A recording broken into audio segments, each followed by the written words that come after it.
Hello, and welcome to Space for Sleep. On a clear night, far from the glow of cities, there is a faint patch of light in the constellation Andromeda. It is easy to overlook. It has no sharp edge. It does not sparkle like a nearby star. To unaided eyes, it resembles a small breath of mist suspended in the dark.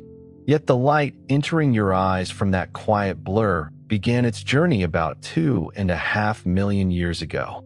It left before our own species appeared.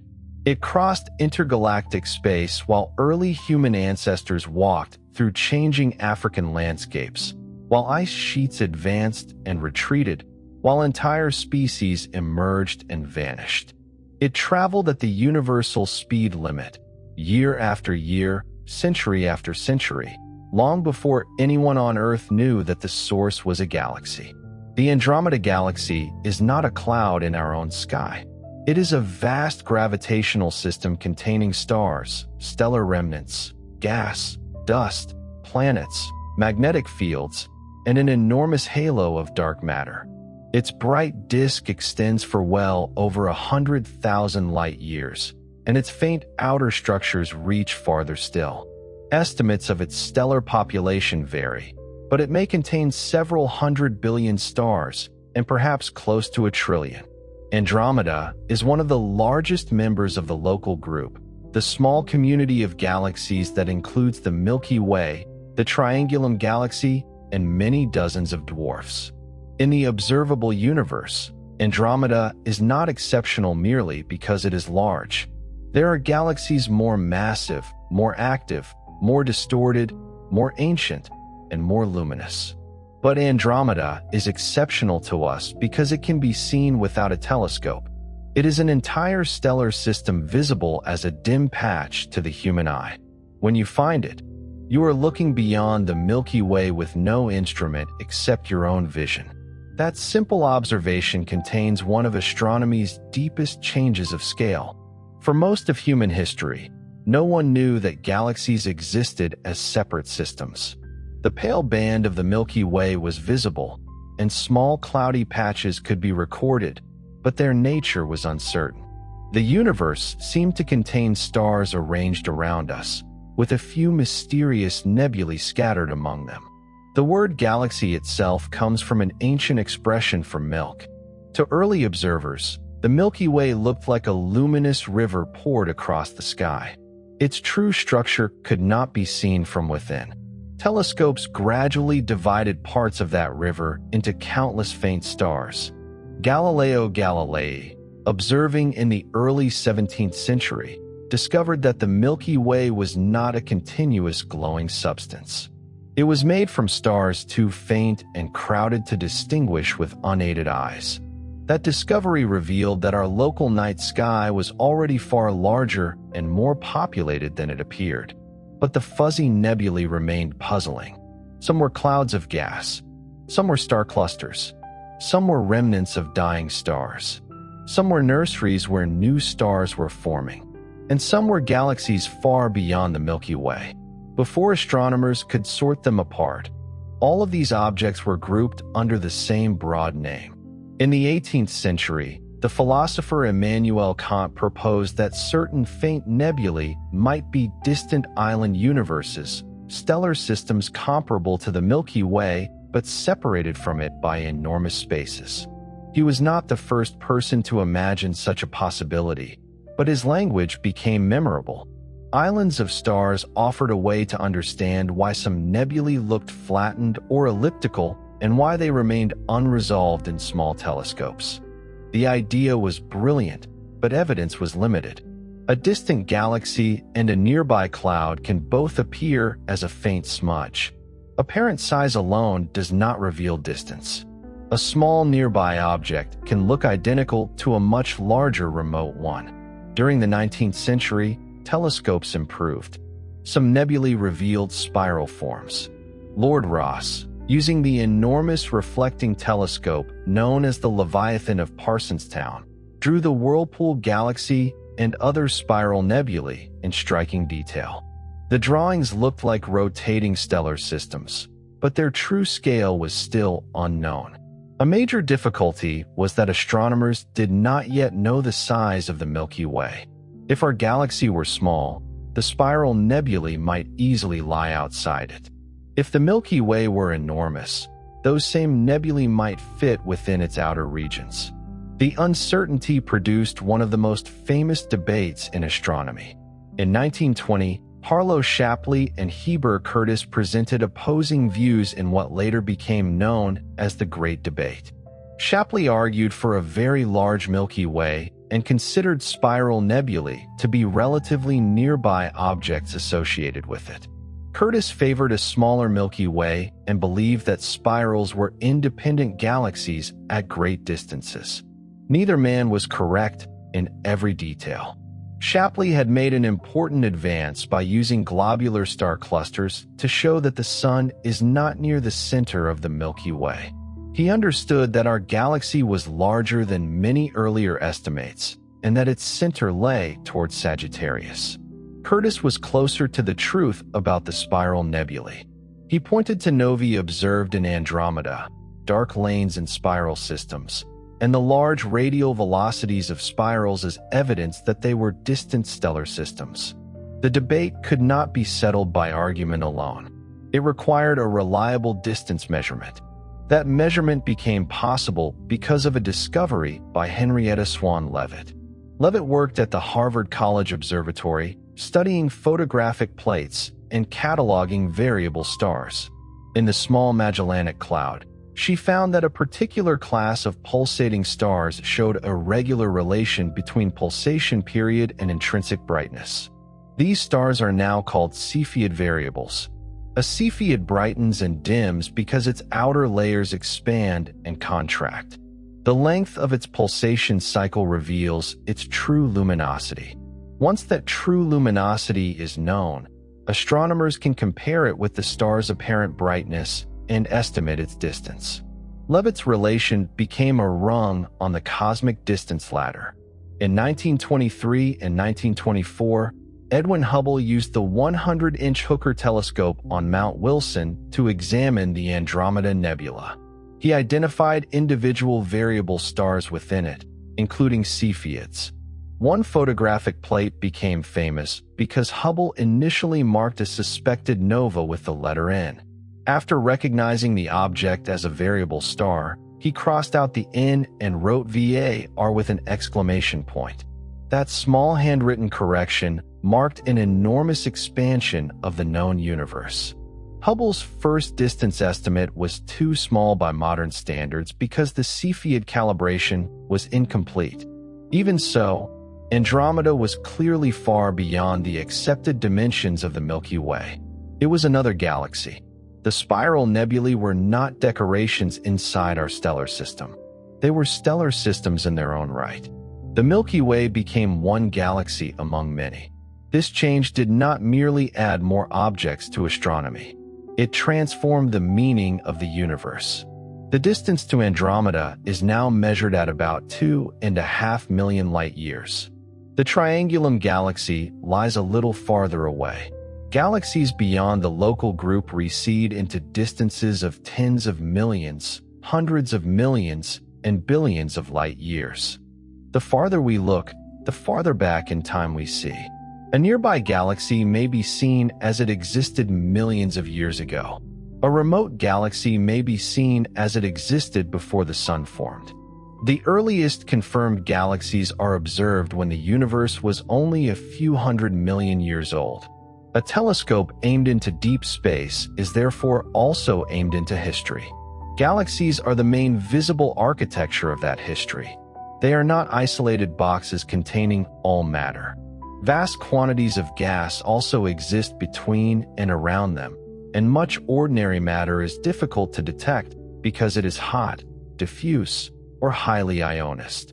But stars form mainly within galaxies, and galaxies organize much of the luminous matter we can observe. They are places where gravity gathers material, where gas cools, where stars ignite, where heavy elements are manufactured, where planets form, and where black holes grow. A galaxy is not simply a collection of stars. It is an evolving ecosystem. Gas flows inward from the surrounding cosmic environment. Stars form within cold clouds. Young stars heat and ionize nearby gas. Supernovae drive shocks and winds. Heavy elements spread outward. Black holes accrete matter. Magnetic fields thread the disk and halo. Satellite galaxies fall inward. Tidal streams wrap around the outskirts. Material can be expelled and later return. The visible disk or elliptical glow is only the brightest part. Around many galaxies lies a vast circumgalactic medium, a diffuse reservoir of gas extending far beyond the stars. Around that lies a larger halo dominated by dark matter. The galaxy we photograph may occupy only a fraction of the full gravitational structure. This makes the word island both useful and incomplete. Galaxies appear separated by darkness, but they are connected by gravity, gas, radiation, and the filaments of the cosmic web. Their outer halos can overlap. Their histories are shaped by neighbors. Their matter is exchanged with the space around them. The darkness between islands is not empty ocean. It contains thin gas, invisible dark matter, magnetic fields, cosmic rays, and ancient light. On the largest scales, galaxies trace a network of filaments surrounding enormous voids. The universe is not a random scattering of lights. It has structure. Tonight, we will move through that structure slowly. We will begin with the shapes galaxies take and the physical reasons those shapes exist. We will examine the hidden matter that holds galaxies together, the gas that feeds their stars, the black holes that can alter their futures, and the collisions that transform them. We will travel backward toward the first galaxies and outward toward clusters, filaments, and deep fields containing thousands of distant systems. And through it all, we will return to the simplest image. A faint patch in a dark sky, an island of light, so distant that its photons began traveling before there were human beings to receive them. The first impression of a galaxy is usually its shape. Some are thin disks with luminous arms. Some are smooth ellipses. Some are small and irregular. Some resemble rings, needles, wheels, lenses, or tangled clouds. A few are so faint that they seem almost transparent, while others are crowded with stars and surrounded by brilliant gas. These forms are not permanent labels placed on galaxies at birth. They are temporary expressions of structure, motion, environment, and history. The best-known system for describing them was developed by Edwin Hubble. He arranged galaxies in a diagram that later became known as the tuning fork. On the handle of the fork were elliptical galaxies. Near the split were lenticular galaxies. Along one branch were ordinary spirals, and along the other were barred spirals. Hubble's diagram was a classification scheme, not a proven timeline. The language of early type and late type, still used in astronomy, can suggest that ellipticals evolved naturally into spirals along the tuning fork. That is not what modern galaxy evolution shows. Galaxies can change in several directions depending on mergers, gas supply, internal dynamics, and environment. The diagram remains useful because visual form contains information. A disk suggests that much of the material shares an ordered rotation. A smooth elliptical shape suggests a more mixed distribution of stellar orbits. Bright blue knots point toward recent star formation. Dust lanes reveal cold material. Tidal tails indicate gravitational disturbance. A central bar reveals an instability capable of moving gas and stars through the disk. Elliptical galaxies appear simple from a distance. Their light declines smoothly from a bright center into a diffuse outer glow. They show no obvious spiral arms and often little visible dust. Their colors tend to be yellow or red because their light is dominated by older, cooler stars. But an elliptical galaxy is not a featureless ball. Its stars move on a complicated family of orbits. Some plunge toward the center and back outward. Some loop around one axis. Others follow paths that help support an elongated or triaxial shape. The galaxy does not rotate like one solid object. Its visible form emerges from the combined motion of billions of stars within a shared gravitational field. Ellipticals cover an enormous range of mass. Dwarf ellipticals and dwarf spheroidal galaxies may contain only millions of stars. They are faint, diffuse, and often found as satellites of larger systems. Giant ellipticals at the centers of galaxy clusters may contain hundreds of billions or more stars and extend into vast envelopes built through repeated mergers. The largest central galaxies do not always possess a clear boundary. Their outer stars blend gradually into the intracluster light, a thin population of stars no longer obviously attached to any one galaxy.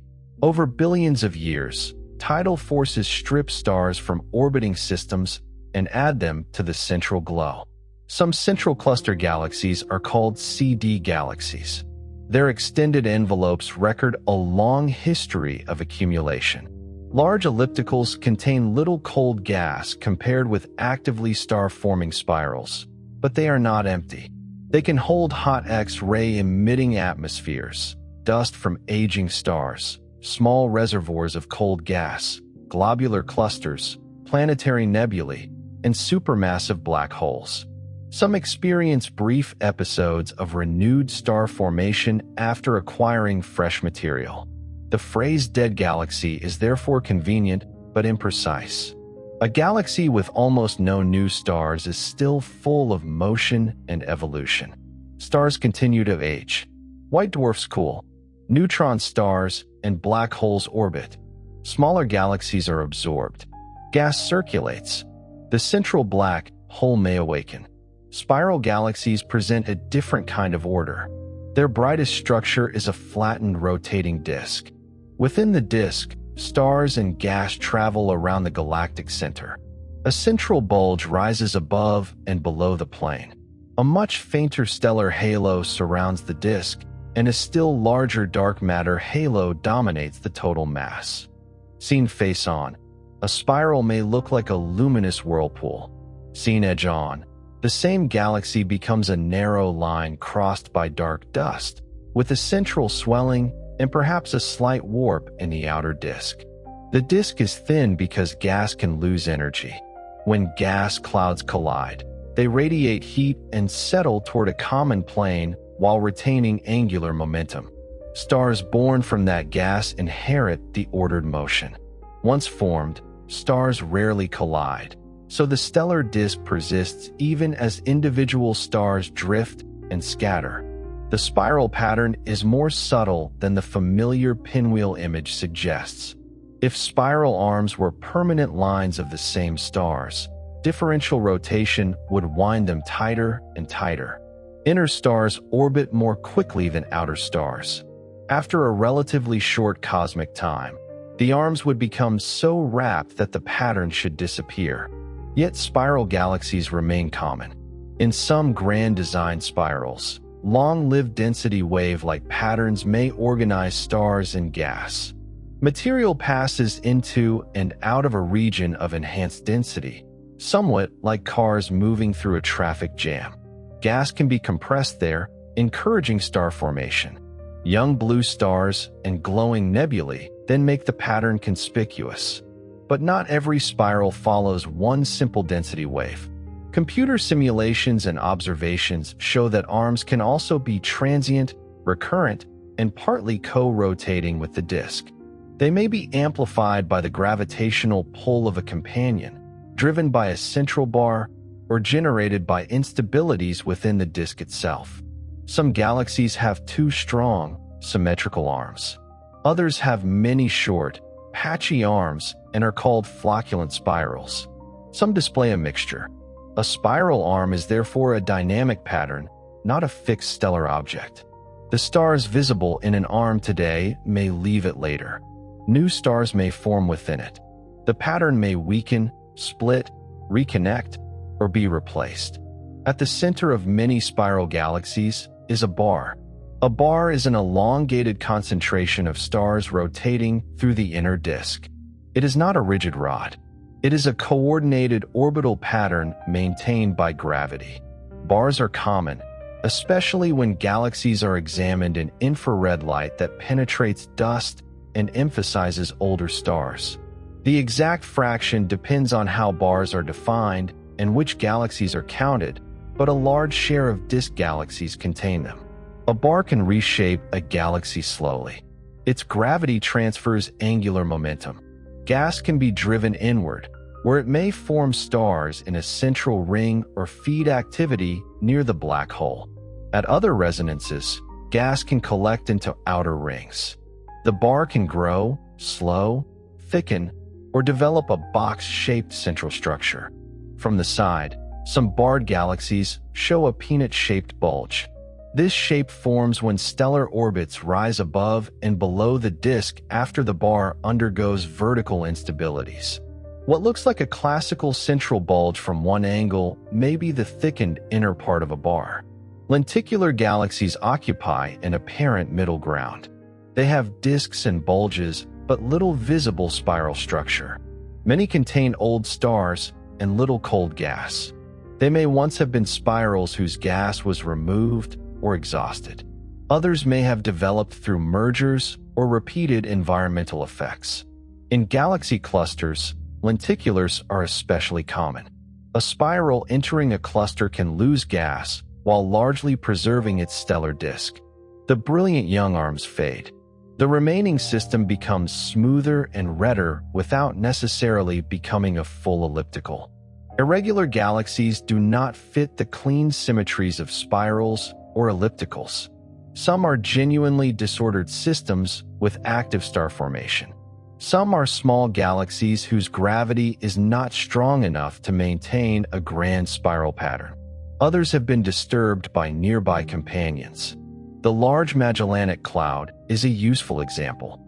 To the unaided eye in the southern sky, it appears as a detached patch of the Milky Way. In reality, it is a satellite galaxy with a bar, an off-center structure, and one prominent spiral-like arm.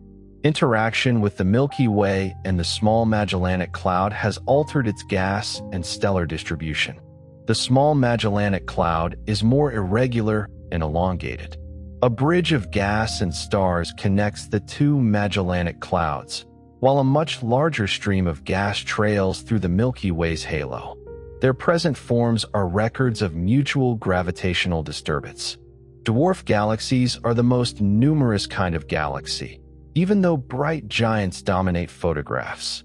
They range from compact star-forming dwarfs to extremely faint dwarf spheroidals. Some contain enough gas to continue making stars. Others orbit large galaxies and have lost most of their gas. A dwarf may hold only a few thousand visible stars while still being embedded in a dark matter halo.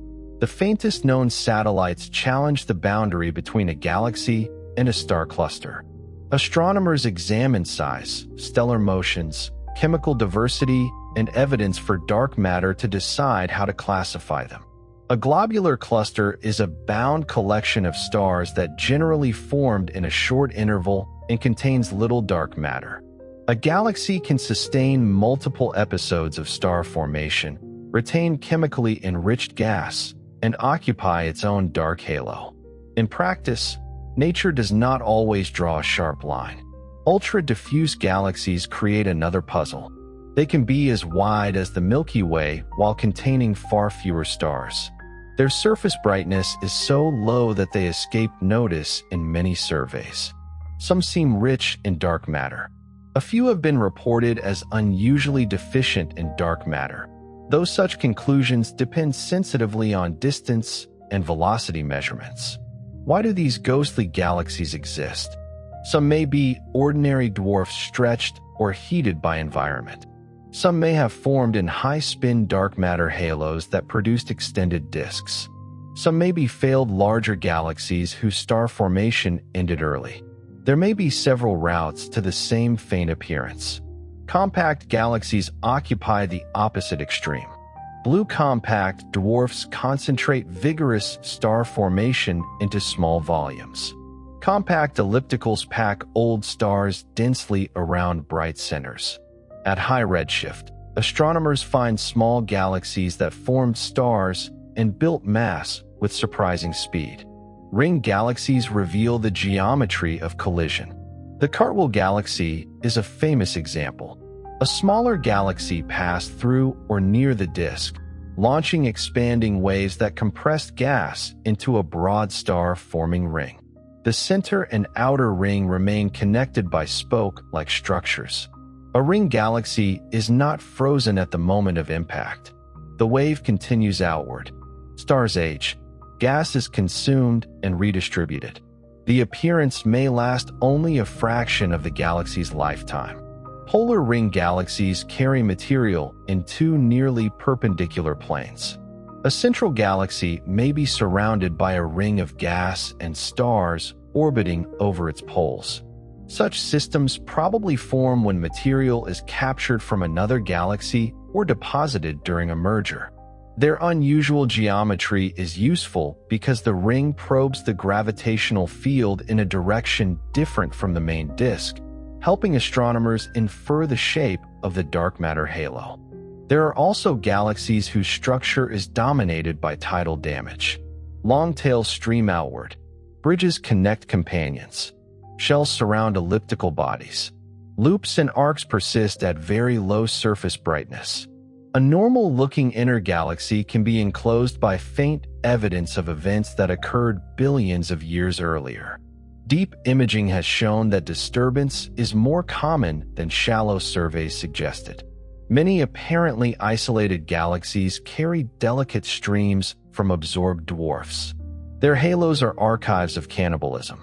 Morphology is therefore not merely a collection of beautiful forms. It is a language of dynamics. A disk speaks of angular momentum and cooling gas. A bar speaks of internal instability and redistribution. A tidal tail speaks of interaction. A smooth red body speaks of an aging stellar population and reduced star formation. A blue clump speaks of dense gas forming massive young stars. A faint shell speaks of a smaller galaxy dissolved into a larger one. Every galaxy has a shape, but no galaxy is only its shape. The photograph shows light.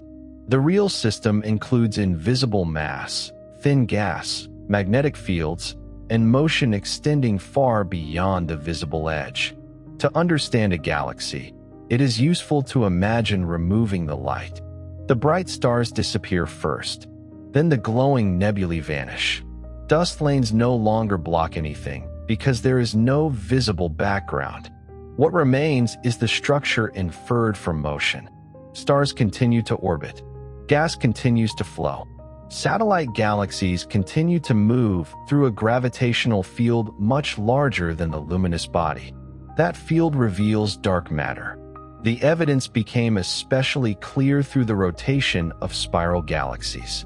In the solar system, most mass is concentrated in the sun. Planets farther from the sun orbit more slowly because the gravitational pull weakens with distance. A similar expectation applies to any system whose mass lies mostly near the center. If a galaxy's visible stars and gas contain nearly all its mass, orbital speeds should decline well beyond the bright central regions. Instead, measurements show that many spiral galaxies have approximately flat rotation curves. Gas and stars far from the center move faster than the visible matter alone can explain. Vera Rubin and Kent Ford played a central role in establishing this result during the 1960s and 1970s, building on earlier work by several astronomers. Rubin measured the speeds of stars and ionized gas across spiral disks. The expected decline was missing. The same pattern appeared from galaxy to galaxy. Additional mass had to be distributed beyond the bright disk. Dark matter is the name given to the unseen component whose gravity produces this and many other effects. It does not emit, absorb, or scatter enough electromagnetic radiation to be detected like ordinary gas and stars. Its nature remains unknown. The phrase dark matter can sound as though astronomers merely placed a label over ignorance. In one sense, they did. The substance has not been identified in a laboratory, but the gravitational evidence is broad. Galaxy rotation curves are one part. Motions of satellite galaxies provide another. Gravitational lensing maps mass by the way it bends background light. Galaxy clusters require far more gravity than their visible stars and hot gas supply. The growth of cosmic structure and the pattern of the cosmic microwave background also point toward a non-baryonic matter component. In the standard cosmological model, dark matter began gathering before ordinary matter could form neutral atoms. Because dark matter did not interact strongly with radiation, it could collapse into gravitational wells while ordinary gas remained coupled to the hot early universe. After recombination, gas fell into those wells. The invisible framework formed first, and galaxies grew within it. A dark matter halo is not usually imagined as a hard spherical container. It is a broad, centrally concentrated distribution of particles moving on many orbits. Its density decreases outward but may extend hundreds of thousands of light years from a large galaxy. The visible Milky Way disk is about 100,000 light years across by common definitions. Its dark halo reaches several times farther. The boundary is gradual.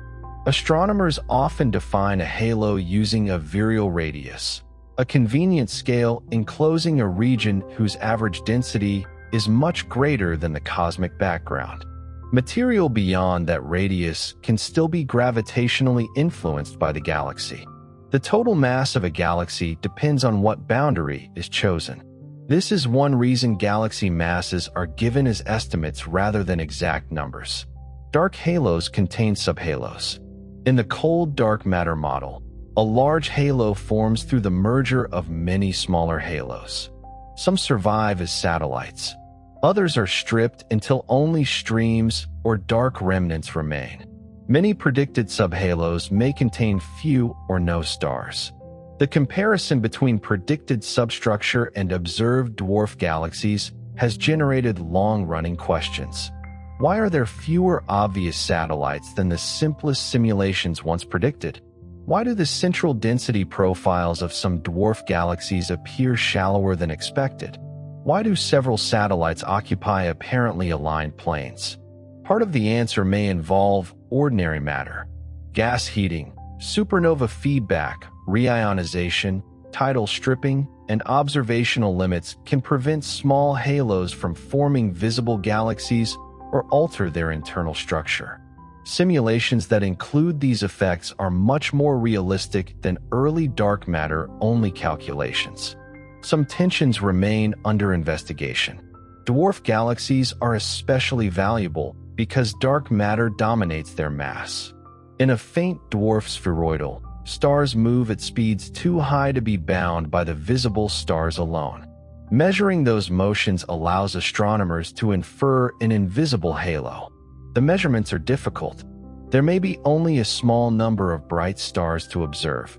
Binary companions can affect velocities.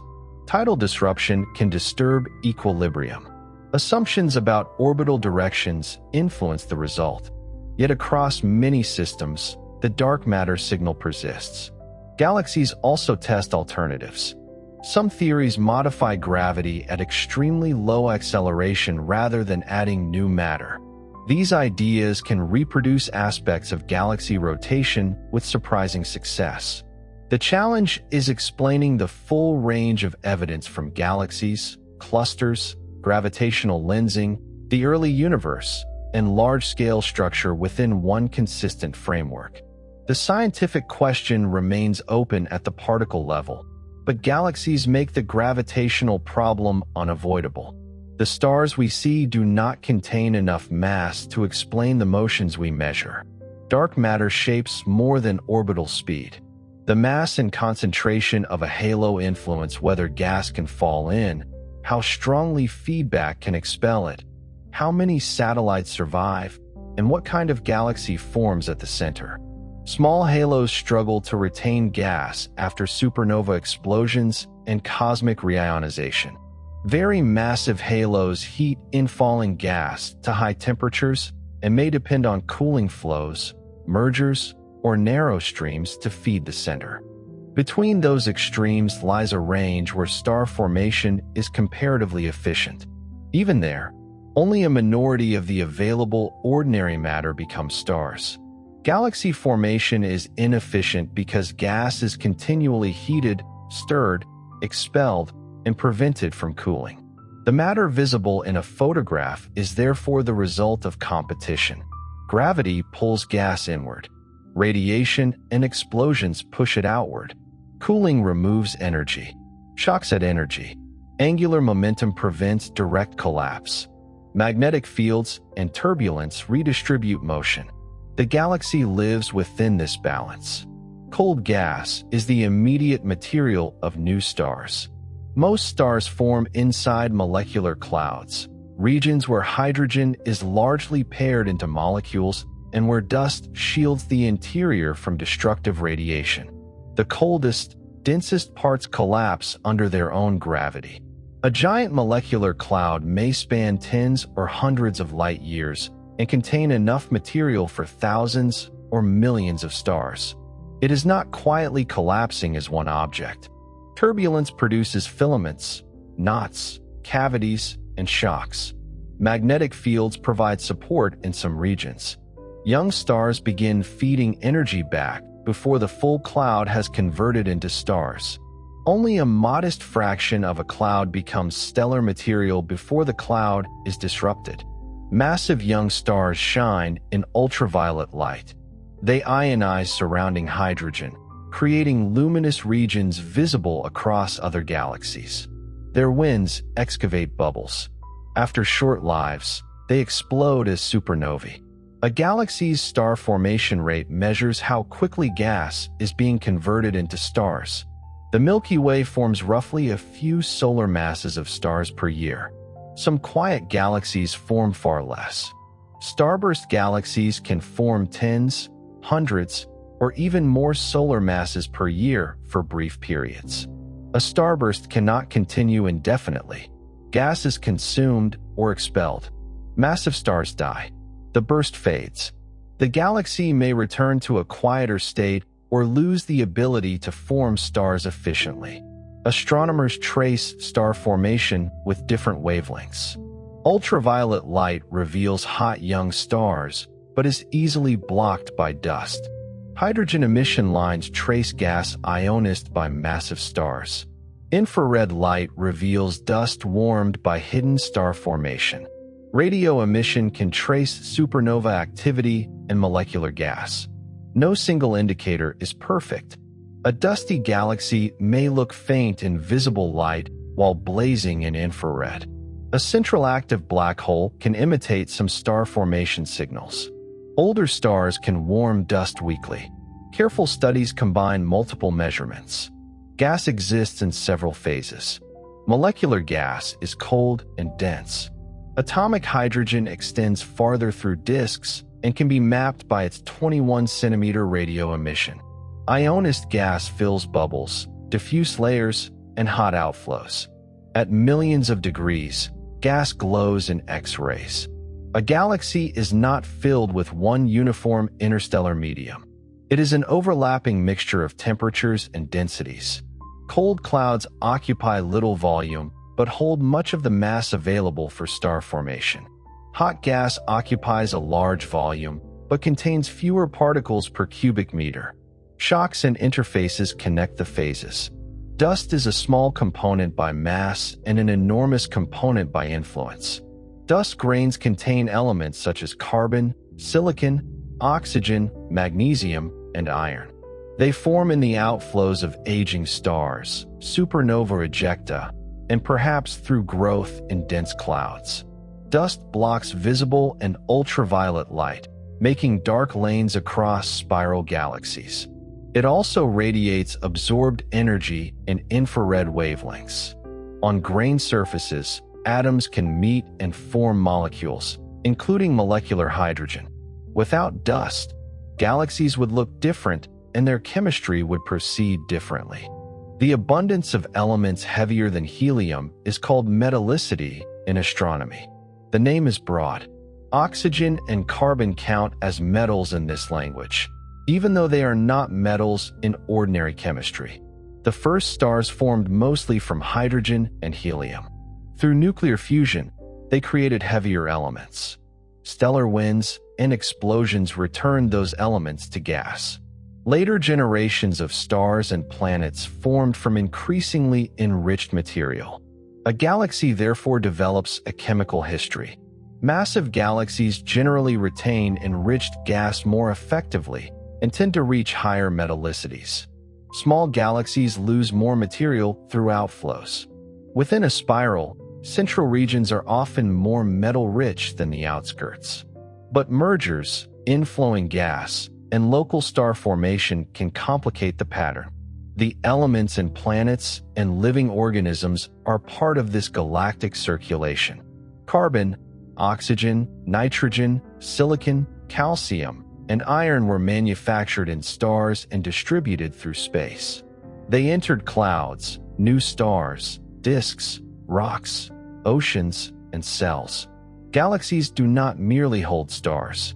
They recycle matter across generations. This recycling extends beyond the visible disk. Around a galaxy lies the circumgalactic medium, or CGM. It is a thin, vast atmosphere extending through much of the dark matter halo. The CGM is difficult to photograph directly because it is diffuse. Astronomers often detect it when light from a distant quasar passes through the halo of a foreground galaxy. Atoms and ions absorb particular wavelengths, leaving spectral fingerprints. These absorption lines reveal hydrogen, oxygen, carbon, magnesium, and other elements far outside the stellar disk. The circumgalactic medium can contain an amount of ordinary matter comparable to or greater than the visible galaxy. It is a reservoir, a recycling zone, and a boundary between galaxy and intergalactic space. Gas flows through it in both directions. Relatively cool material can accrete toward the disk. Stellar winds and supernovae launch enriched gas outward. Some escapes, some slows, cools, and returns in a galactic fountain. Black hole activity can drive more powerful outflows. Satellite galaxies lose gas into the halo. Streams enter along cosmic filaments. Magnetic fields and cosmic rays influence pressure and transport. The simple image of a galaxy as an island with a sharp shore now dissolves. Its atmosphere reaches far into darkness. Its matter crosses the boundary. Its life depends on what arrives and what leaves. A galaxy can stop forming stars when that circulation changes. Astronomers call the suppression of star formation quenching. Quenched galaxies occupy a red sequence in color diagrams because young blue stars are no longer being replaced. Star-forming galaxies form a blue cloud. Between them lies a less populated green valley, though color alone can be affected by dust. Quenching has several causes. A galaxy may exhaust cold gas. Its halo may become hot enough to prevent efficient cooling. A black hole may heat or expel material. A cluster environment may strip gas. A merger may trigger a burst that consumes fuel and then alter the system. A bar may rearrange gas within the disk.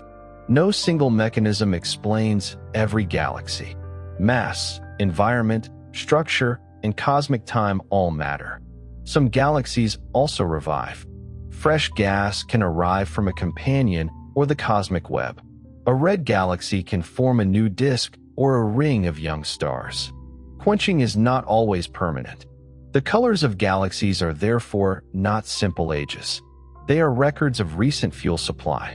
Blue light says that massive stars formed within the past tens or hundreds of millions of years. Red light may indicate an old population, or it may indicate young stars hidden by dust. Infrared and spectral observations are needed to distinguish the stories.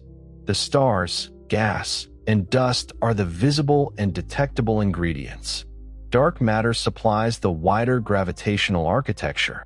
And at the center of nearly every massive galaxy lies another dark object whose influence can reach far beyond its tiny physical size. At the center of the Milky Way is a black hole with a mass of about 4 million suns. At the center of Andromeda is a black hole perhaps tens of millions of times the Sun's mass. In the centers of giant elliptical galaxies, black holes can reach billions or even tens of billions of solar masses. These objects are called supermassive black holes. Their event horizons are tiny compared with their host galaxies. Even a black hole billions of times the Sun's mass occupies a region vastly smaller than the surrounding stellar system. Yet when gas falls toward it, the effect can be visible across the universe. Matter does not usually plunge straight through the event horizon. It carries angular momentum and forms an accretion disk. Friction, magnetic turbulence, and orbital shear heat the material. The disk can shine from optical wavelengths through ultraviolet and X-rays. A feeding black hole becomes an active galactic nucleus. The black hole itself emits no light from within the event horizon. The brilliance comes from matter outside it, releasing gravitational energy before disappearing. Accretion is extraordinarily efficient. Nuclear fusion in ordinary stars converts less than 1% of the original mass involved into radiation. Accretion onto a black hole can convert a much larger fraction, depending on the black hole's spin and the structure of the disk. For this reason, a region smaller than the solar system can outshine an entire galaxy. The brightest active nuclei are quasars. When quasars were first discovered, they appeared star-like in visible images, so they were called quasi-stellar radio sources. Their spectra showed large redshifts, revealing enormous distances. If they were truly that far away, their luminosities had to be immense. The explanation was not a new kind of star. It was a growing black hole in the center of a young galaxy. A quasar can shine with the light of trillions of suns.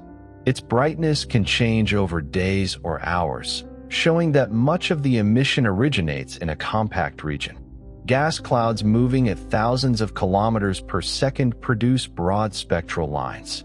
Dust farther out absorbs and re-radiates energy in infrared light.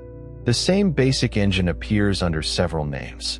Seyfert galaxies contain bright active nuclei within visible host galaxies, often spirals. Radio galaxies produce powerful emission at radio wavelengths.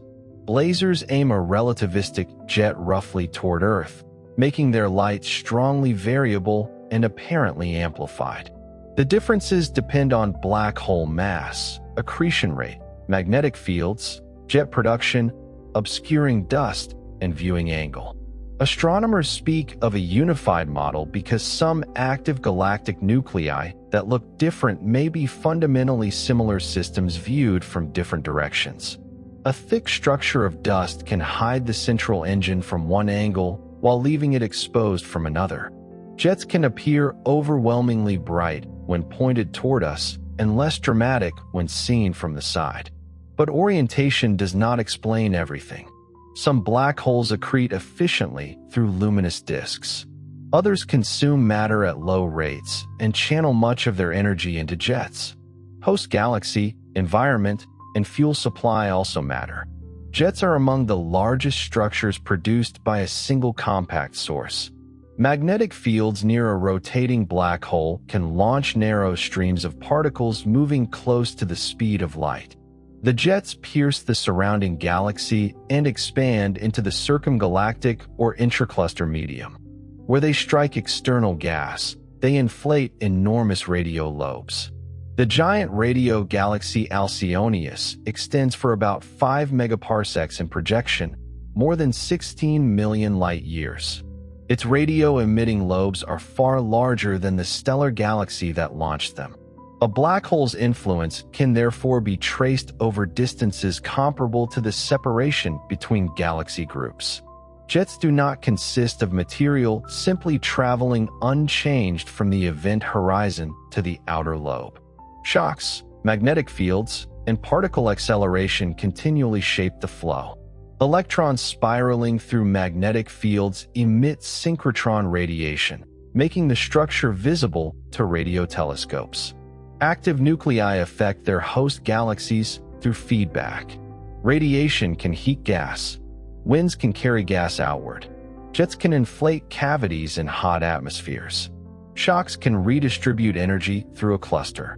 Feedback is often described as negative because it can suppress star formation by heating or removing cold gas. It can also be positive in particular regions. A jet or outflow may compress a cloud and trigger star formation. The overall result depends on geometry, timing, and gas conditions. In massive galaxies and clusters, black hole feedback appears essential for explaining why hot gas does not cool and form stars much faster than observed. At the centers of many clusters lies a giant galaxy immersed in X-ray emitting plasma. Without heating, the plasma should radiate energy, cool, and flow inward at high rates. Instead, radio jets carve bubbles and repeatedly inject energy. The black hole behaves like part of a thermostat. As gas cools and falls inward, it can feed the black hole. Activity increases and heats the atmosphere. The fuel supply then declines. The cycle repeats. This does not mean the system is perfectly regulated. It fluctuates across millions of years. The relationship between black holes and galaxies is visible in correlations. The mass of a central black hole tends to relate to the mass and stellar velocity dispersion of the galaxy's bulge. The black hole is far too small to pull directly on every distant star in a simple mechanical way. The correlation probably emerged through shared growth, mergers, gas inflow, and feedback. Galaxies feed black holes, and black holes influence galaxies. Which formed first remains a difficult question, especially in the early universe. Webb has found active black holes in surprisingly young and small galaxies.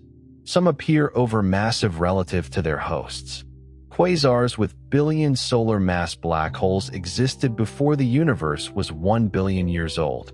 Growing so quickly requires massive initial seeds, sustained rapid accretion, episodes above conventional limits, or some combination. Possible seeds include remnants of the first massive stars, direct collapse of large gas clouds, and runaway mergers in dense star clusters. There may be several formation routes. Most supermassive black holes are quiet at any one time. Our own central black hole, Sagittarius A star, currently consumes matter at a very low rate. It occasionally produces flares, but it is not a quasar. Evidence in the Milky Way suggests stronger activity in the past. Large structures called the Fermi bubbles rise above and below the galactic plane, possibly produced by black hole activity, intense star formation, or both. A quiet black hole is not permanently dormant. A cloud may fall inward. A star may be torn apart. A merger may deliver fresh gas. Activity can restart. Galaxy interactions are especially effective at rearranging fuel. When two galaxies pass near one another, their gravitational fields pull unevenly across each system. The near side feels a stronger force than the far side. These tidal forces stretch disks, draw out tails, compress gas, and alter orbits. A close encounter can be beautiful from a distance and profoundly disruptive within. The antennae galaxies are two spirals in the process of merging. Long tidal tails curve outward, giving the pair its name. Inside the overlapping bodies, compressed gas forms clusters of young stars. The system shows several clocks at once. Old stars preserve the original disks. Young clusters mark recent compression. Dust hides some of the most active regions. Tidal tails trace past passages. Simulations reconstruct the likely orbit that produced the present form. The Whirlpool Galaxy, M51, demonstrates a gentler interaction. Its smaller companion has helped excite the grand spiral pattern. A bridge of material and gravitational disturbance links the pair. The encounter organizes gas and star formation without yet destroying the main disk. The mice galaxies display two long tails pulled from interacting disks. The tadpole galaxy carries a narrow tail hundreds of thousands of light-years long. The cartwheel preserves an expanding ring wave from a collision through its disk. Stephan's quintet offers another kind of drama. The famous grouping appears to contain 5 galaxies close together in the sky, but one lies much nearer and is only projected along the same line of sight. Form a physically associated group. One member moves rapidly through gas spread among the others, generating a vast shock. Webb and other observatories have traced star formation, warm molecular hydrogen, dust, and active black hole emission through the system. The interaction is not a single collision. It is a complex group history. When galaxies merge, individual stars almost never collide. A galaxy contains enormous numbers of stars, but the distance between them is far greater than their diameters. 2 stellar disks can pass through one another with almost every star missing every other star. Gravity changes the stars' trajectories. Gas behaves differently because clouds can collide and shock. Gas loses energy, falls inward, and may trigger a starburst or feed the black holes. Dark matter halos overlap and exchange energy. Dynamical friction transfers orbital motion into the surrounding particles and stars, causing the galactic centers to spiral together. The process unfolds over hundreds of millions or billions of years. A major merger involves galaxies of roughly comparable mass. A minor merger involves a large galaxy absorbing a much smaller one. Minor mergers are more common.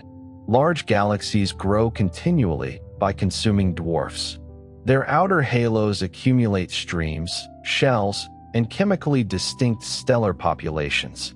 The Sagittarius dwarf galaxy is currently being torn apart by the Milky Way. Its stars form long streams wrapping around our galaxy.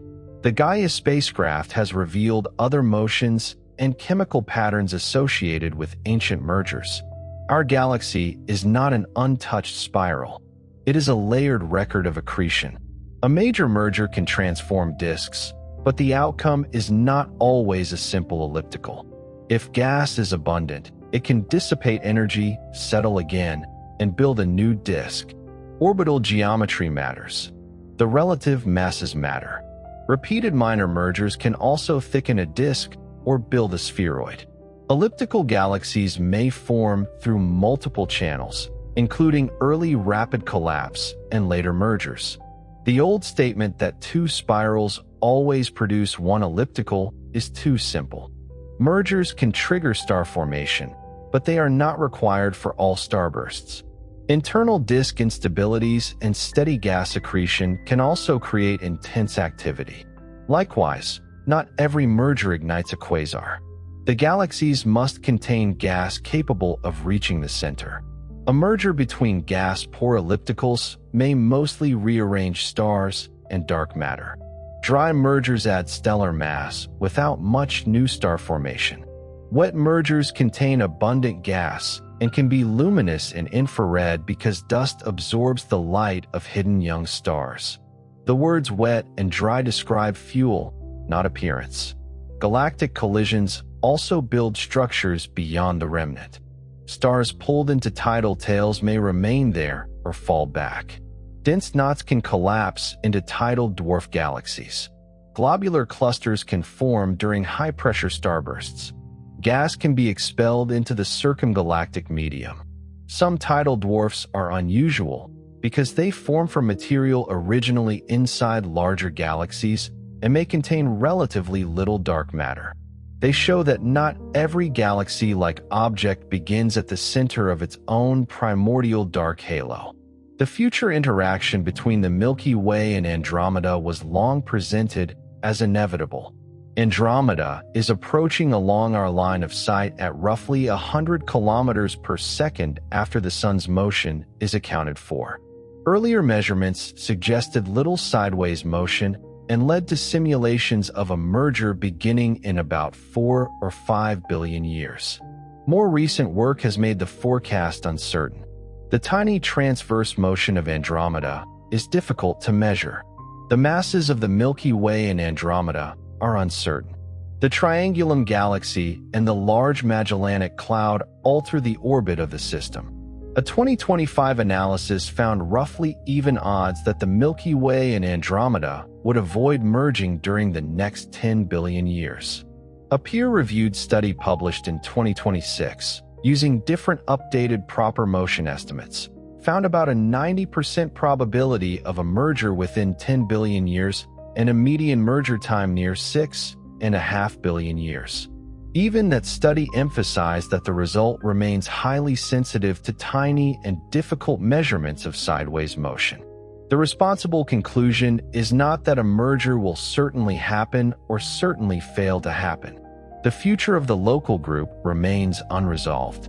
The two large galaxies are approaching, but their eventual path depends on motions measured in millionths of an arcsecond per year and on the gravitational influence of their companions.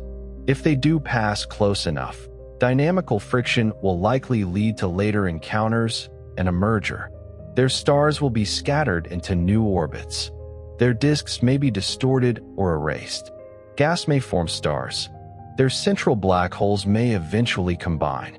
The Sun, if it still exists in recognizable form, would probably not collide with another star.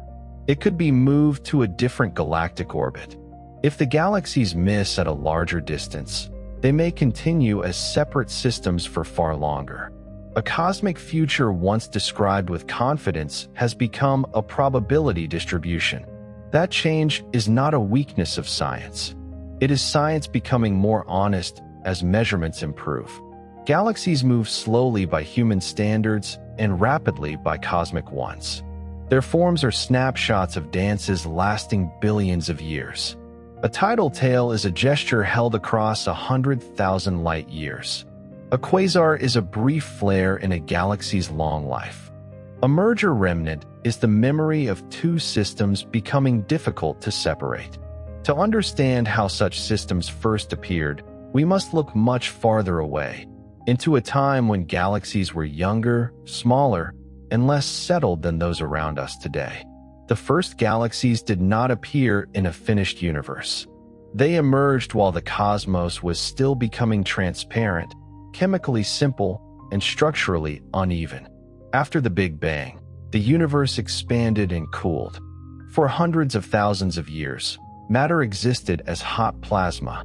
When electrons combined with nuclei to form neutral atoms, light began traveling freely through space. The cosmic microwave background preserves the pattern of that early time. Its temperature is almost uniform, but not perfectly.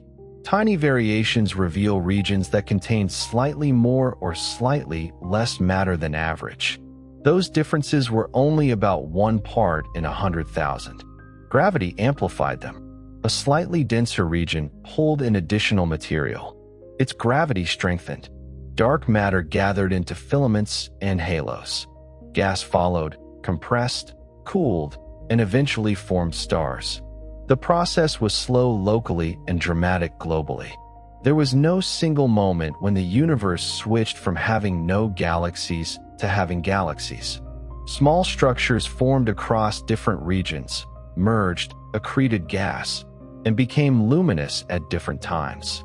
The first stars probably appeared inside relatively small dark matter halos 1 or 200 million years after the Big Bang, although exact timing depends on models and the definition of first star formation.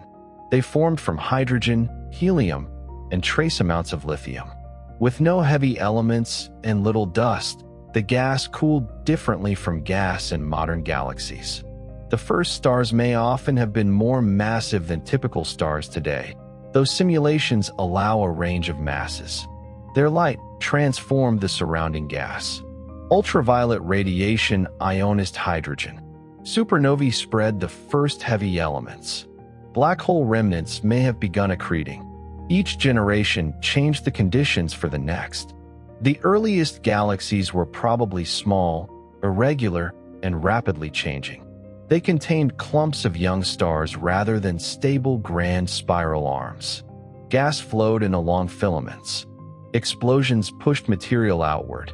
Mergers were frequent because structures were crowded and still assembling. A galaxy at cosmic dawn was less like a quiet island and more like a construction site inside a storm.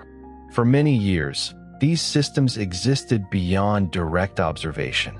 The Hubble Space Telescope pushed into the early universe through deep fields, but cosmic expansion stretches ancient ultraviolet light into infrared wavelengths. Earth's atmosphere blocks much infrared radiation, and Hubble's mirror and instruments were not designed to reach the faintest, earliest galaxies.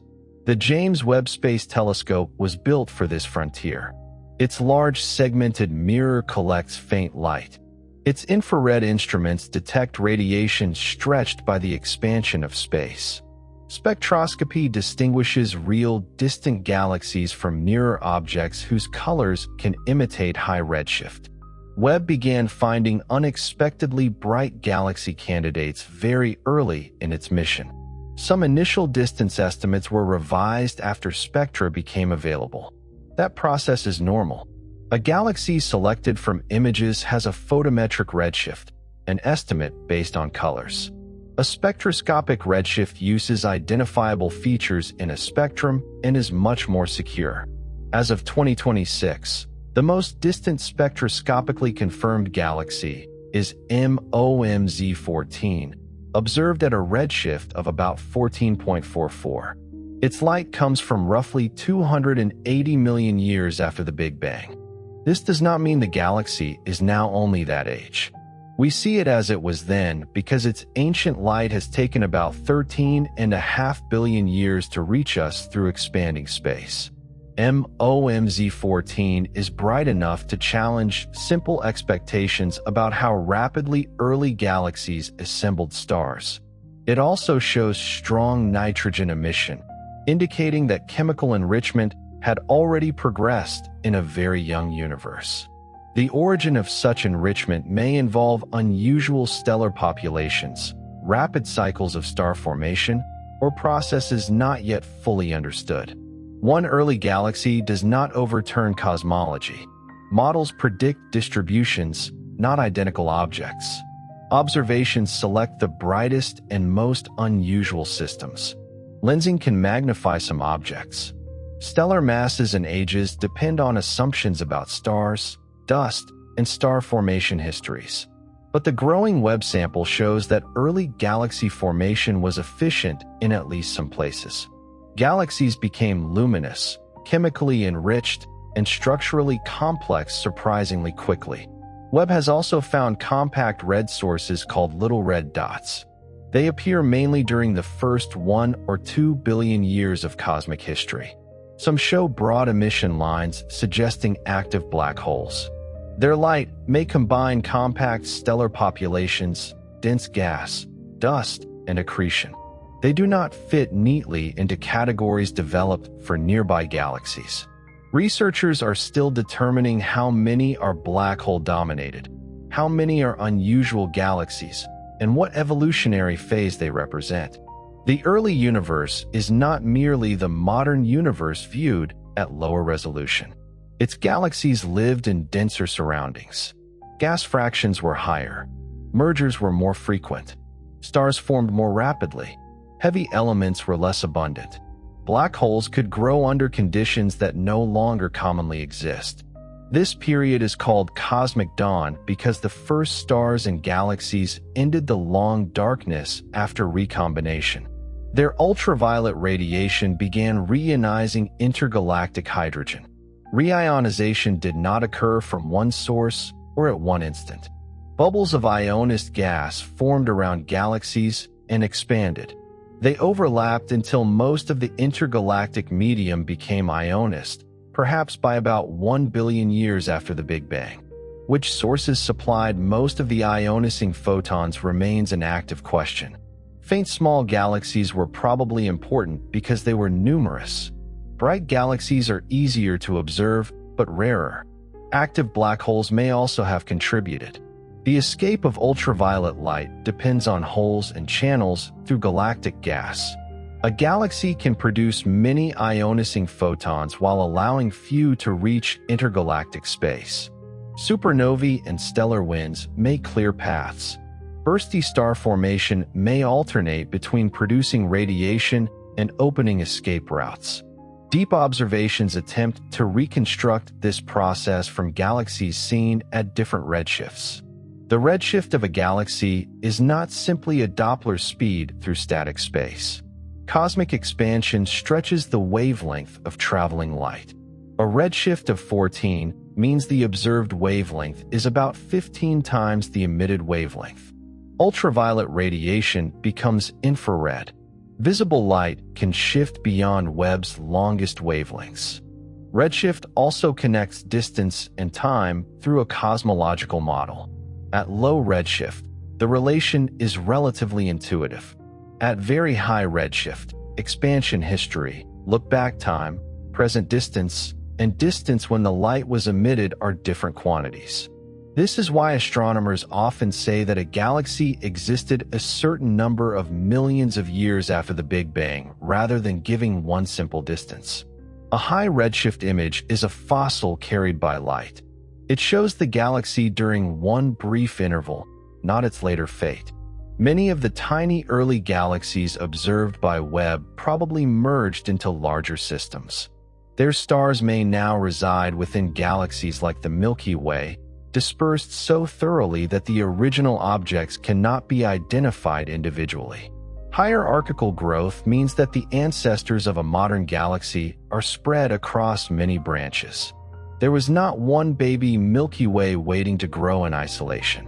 There were numerous proto-galaxies, gas streams, star-forming clumps, and dark halos that gradually combined. Some branches merged into the main body. Others survived as satellites. Some stars were thrown into the halo. A galaxy's family tree is more like a river delta flowing backward, with many channels joining toward the present. Gas accretion was as important as merging. Dark matter halos pulled material from the intergalactic medium. In smaller early halos, relatively cool gas could flow inward along filaments without first being heated to the halo's full virial temperature. These cold streams delivered fuel for rapid star formation. In more massive halos, shocks heated gas. Cooling became slower. Feedback from stars and black holes regulated the supply. The balance changed with halo mass and cosmic time. The universe reached a peak of star formation roughly 10 billion years ago, around redshift 2. Astronomers sometimes call this period cosmic noon. Galaxies then formed stars at a much higher average rate than galaxies today. Gas-rich disks were turbulent and clumpy. Mergers and accretion fed luminous starbursts and quasars.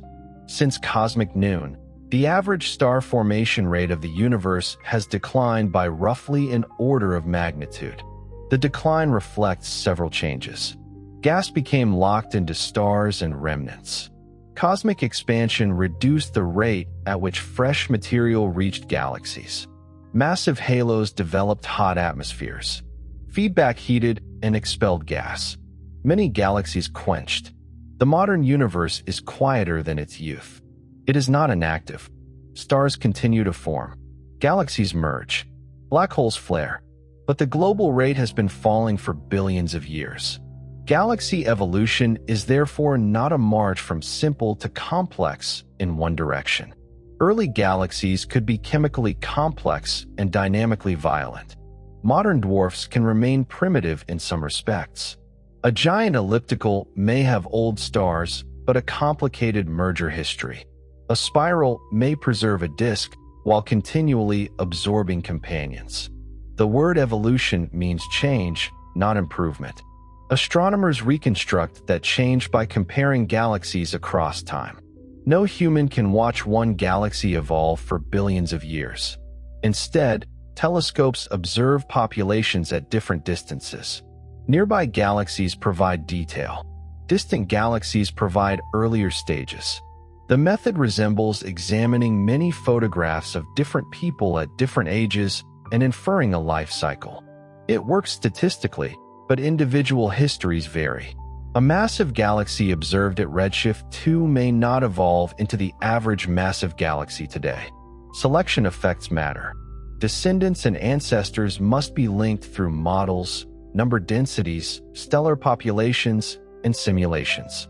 Modern surveys combine enormous samples with detailed observations.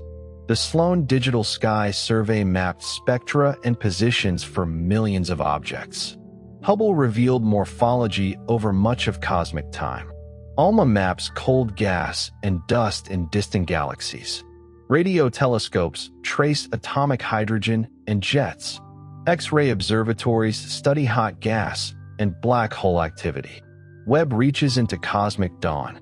Euclid is surveying a vast portion of the extragalactic sky in visible and near-infrared light. Its first public data release in 2025 included observations of about 26 million galaxies in 3 deep field regions, along with catalogs and classifications drawn from the early survey. Over time, Euclid will map galaxy shapes and distances across billions of objects, helping study dark matter, dark energy, lensing, clusters, and galaxy evolution. The Nancy Grace Roman Space Telescope is expected to add wide, sharp infrared surveys after launch. No single observatory sees a complete galaxy. Visible light traces certain stars. Ultraviolet reveals the youngest. Infrared penetrates dust and records cooler stars and warm grains. Radio waves trace cold gas and magnetic activity.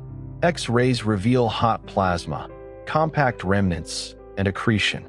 A galaxy changes appearance with wavelength because each wavelength selects a different part of its ecosystem. The elegant spiral seen in visible light may become a smooth distribution of old stars in infrared. Ultraviolet may reduce it to scattered blue knots. Radio maps may extend far beyond the optical disc. X-rays may emphasize the center and halo. A galaxy is not what one photograph shows. It is the combination of all those maps, all those motions, and all those moments in time. A galaxy's surroundings can alter it as strongly as its internal physics. Some galaxies live in relative isolation. Others belong to pairs, small groups, or clusters containing hundreds or thousands of members. The Milky Way lives in the local group. This group is dominated by the Milky Way and Andromeda, with the Triangulum Galaxy as the third largest spiral. Around them orbit dwarf irregulars, dwarf spheroidals, and ultra-faint satellites. The exact membership changes as new dwarfs are discovered and distances improve. The local group is not a neat sphere with a solid edge. It is a gravitational association embedded in the larger local cosmic environment. Some distant dwarfs lie near the boundary between being members and following the general expansion of the universe. Galaxy groups are the most common social setting for galaxies. They may contain a few large systems and many dwarfs. Relative speeds are low enough that interactions and mergers occur efficiently. Much of the merging that builds massive galaxies happens in groups before those groups fall into clusters. This is sometimes called pre-processing. A galaxy can be stripped, quenched, or transformed in a small group and arrive at a cluster already changed. Compact groups show interactions in concentrated form. Several large galaxies occupy a small volume, producing tails, shocks, and bridges. Their apparent survival can be surprising because repeated encounters should eventually merge them. Some compact groups are chance alignments, while others are genuinely dense systems continually evolving. Galaxy clusters are much larger. They are the most massive gravitationally relaxed or virialized structures in the universe. A rich cluster can contain hundreds or thousands of galaxies within a dark matter halo weighing hundreds of trillions or more solar masses. The visible galaxies contain only a small share of the cluster's ordinary matter. More baryonic mass lies in hot intracluster gas, heated to tens of millions of degrees. The gas is so thin that a human body placed within it would encounter very few particles, yet the cluster volume is enormous. In total, the plasma outweighs the stars. X-ray telescopes detect this gas through Bremsstrahlung and emission from highly ionized elements. The plasma records the cluster's gravitational depth, merger history, and feedback from central black holes. Dark matter supplies most of the cluster mass. Galaxies orbit through the cluster at speeds of hundreds or more than 1,000 kilometers per second. At such speeds, two passing galaxies have little time to merge directly. Instead, they experience repeated rapid gravitational encounters. The cluster environment affects their gas most strongly. As a galaxy moves through intracluster plasma, its own interstellar gas feels ram pressure. The stars are compact and pass through almost unaffected, but diffuse gas can be pushed backward. If the pressure exceeds the galaxy's gravitational hold, gas is stripped from the disk. The result can resemble a jellyfish.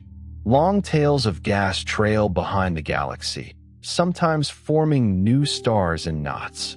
The stellar disk continues forward while the fuel for future star formation is left behind. Jellyfish galaxies make environmental transformation visible. A spiral entering a cluster may lose its outer gas first. Star formation becomes concentrated toward the center and later fades. The disk can remain, producing a lenticular galaxy. Ram pressure is not the only process. The cluster's overall tidal field can strip stars and dark matter from the outskirts. High-speed encounters disturb disks through galaxy harassment. Hot surroundings can prevent a galaxy from accreting fresh cold gas, a process sometimes called strangulation or starvation. The galaxy may continue forming stars from its remaining reservoir for a while, then slowly quench. Massive cluster galaxies are often red and old because the environment and their own internal feedback have limited star formation. But clusters are not entirely red.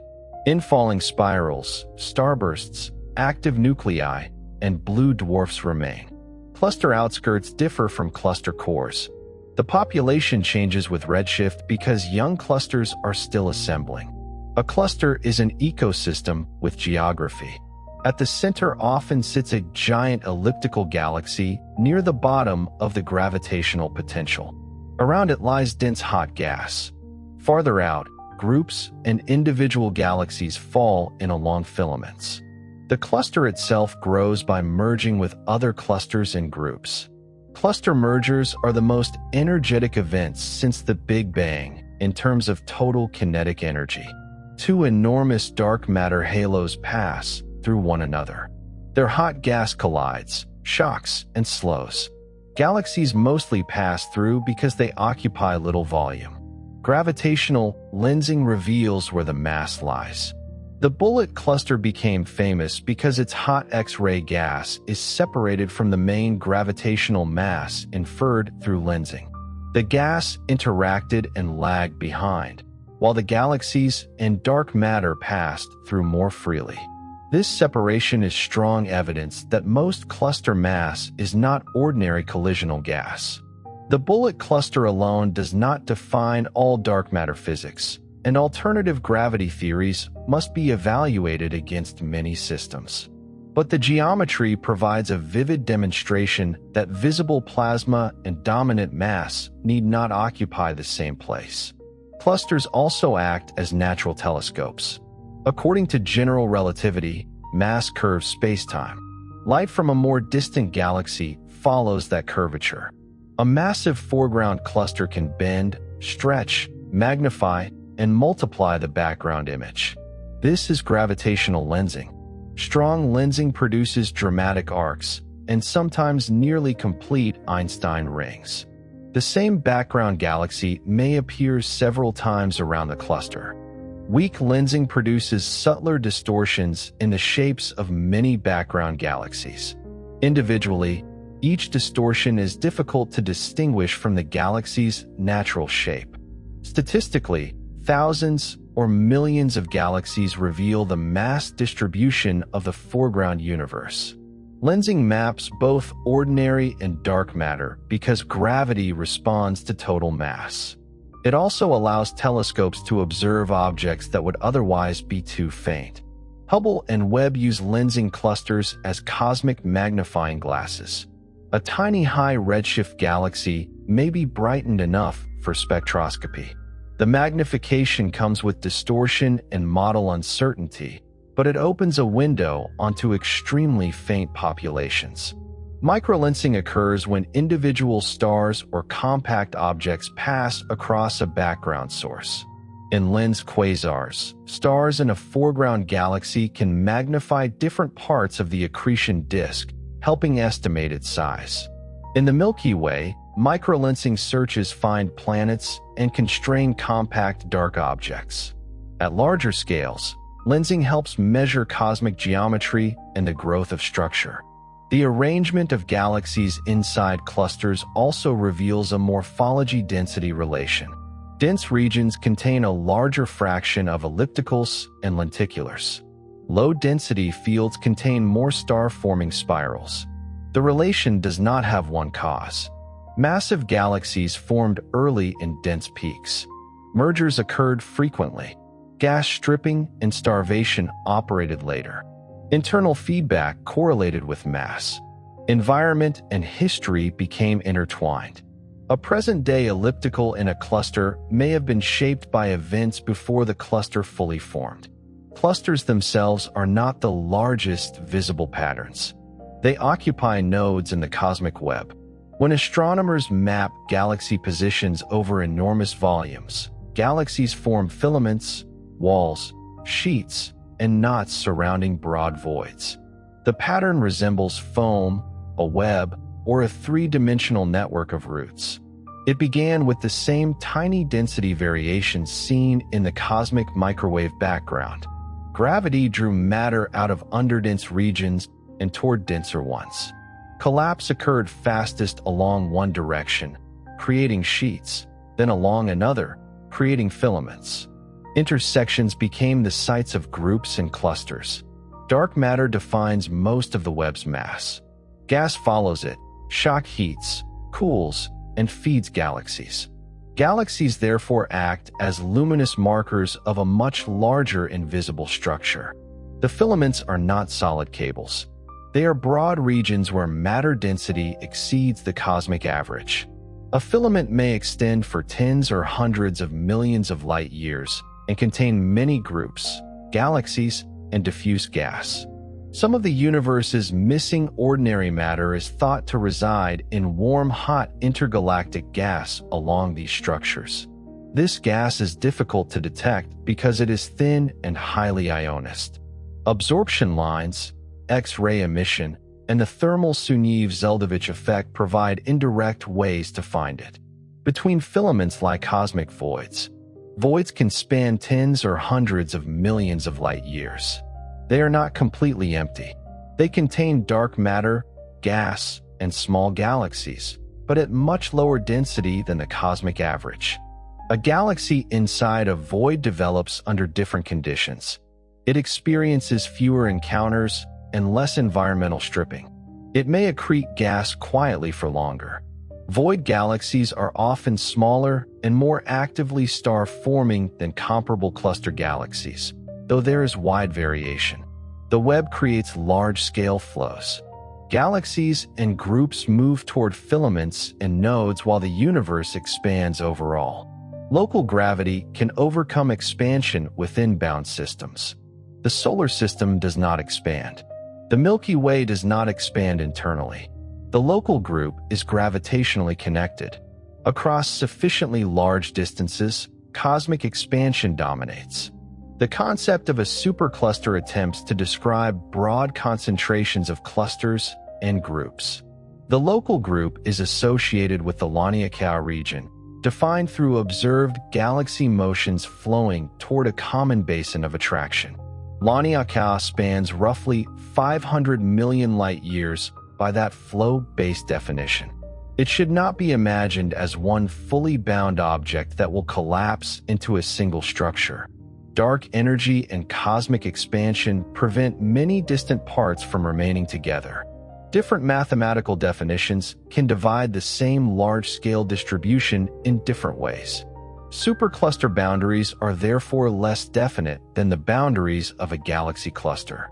They are maps of flow and density rather than solid cosmic continents. The Great Attractor is a region toward which many nearby galaxies show peculiar motion beyond the smooth Hubble expansion. It is not one hidden monster.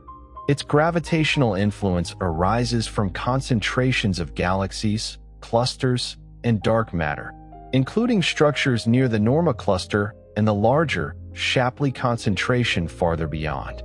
Observing this direction is difficult because it lies behind the plane of the Milky Way, where stars and dust obscure visible light.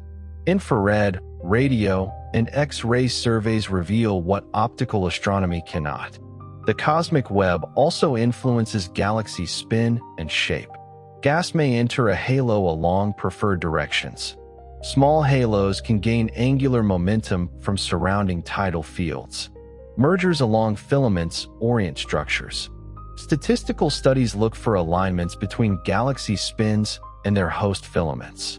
The signals are subtle and depend on mass and history, but they show that a galaxy is not built independently of the web.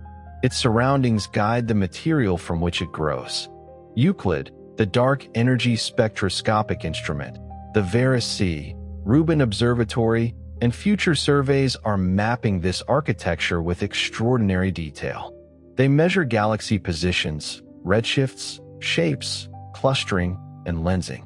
From those patterns, scientists infer how structure grew and how cosmic expansion changed. The same data serve two linked questions. What is the universe made of? And how did galaxies emerge within it? Dark matter controls the scaffolding. Dark energy alters the late expansion. Ordinary matter cools into stars and gas. Feedback changes the visible result. Galaxy surveys connect these components statistically across billions of objects. Each dot in a survey may be a galaxy with its own internal complexity. Together, the dots become a measurement of cosmology. The scale changes, but the physical continuity remains. A molecular cloud collapses because of gravity. A galaxy gathers within a dark halo because of gravity. A cluster forms at a node because of gravity. A filament grows from an early fluctuation because of gravity. Across every scale, gravity works slowly enough to seem still and long enough to build structure out of almost uniform beginnings. The deepest images of the sky make this structure visible in another way. In December 1995, the Hubble Space Telescope stared at a small, apparently unremarkable region in the constellation Ursa Major for many days. The field had been chosen partly because it contained few bright foreground objects. To the unaided eye, it was empty. Even ordinary telescope images showed little. Hubble accumulated exposure after exposure. When the images were combined, the darkness filled with galaxies. The Hubble Deep Field contains several thousand of them in an area of sky only a small fraction of the width of the full moon. Spirals, ellipticals, irregulars, and tiny red smudges appeared at different distances. The image became one of astronomy's most important portraits. It did not reveal a rare, crowded direction. Similar deep fields elsewhere showed the same basic abundance. A seemingly blank patch of sky is filled with distant galaxies if a telescope collects enough light. Later observations went deeper. The Hubble Ultra Deep Field combined hundreds of exposures in the constellation Fornax. Infrared observations reached galaxies whose light had been stretched by expansion.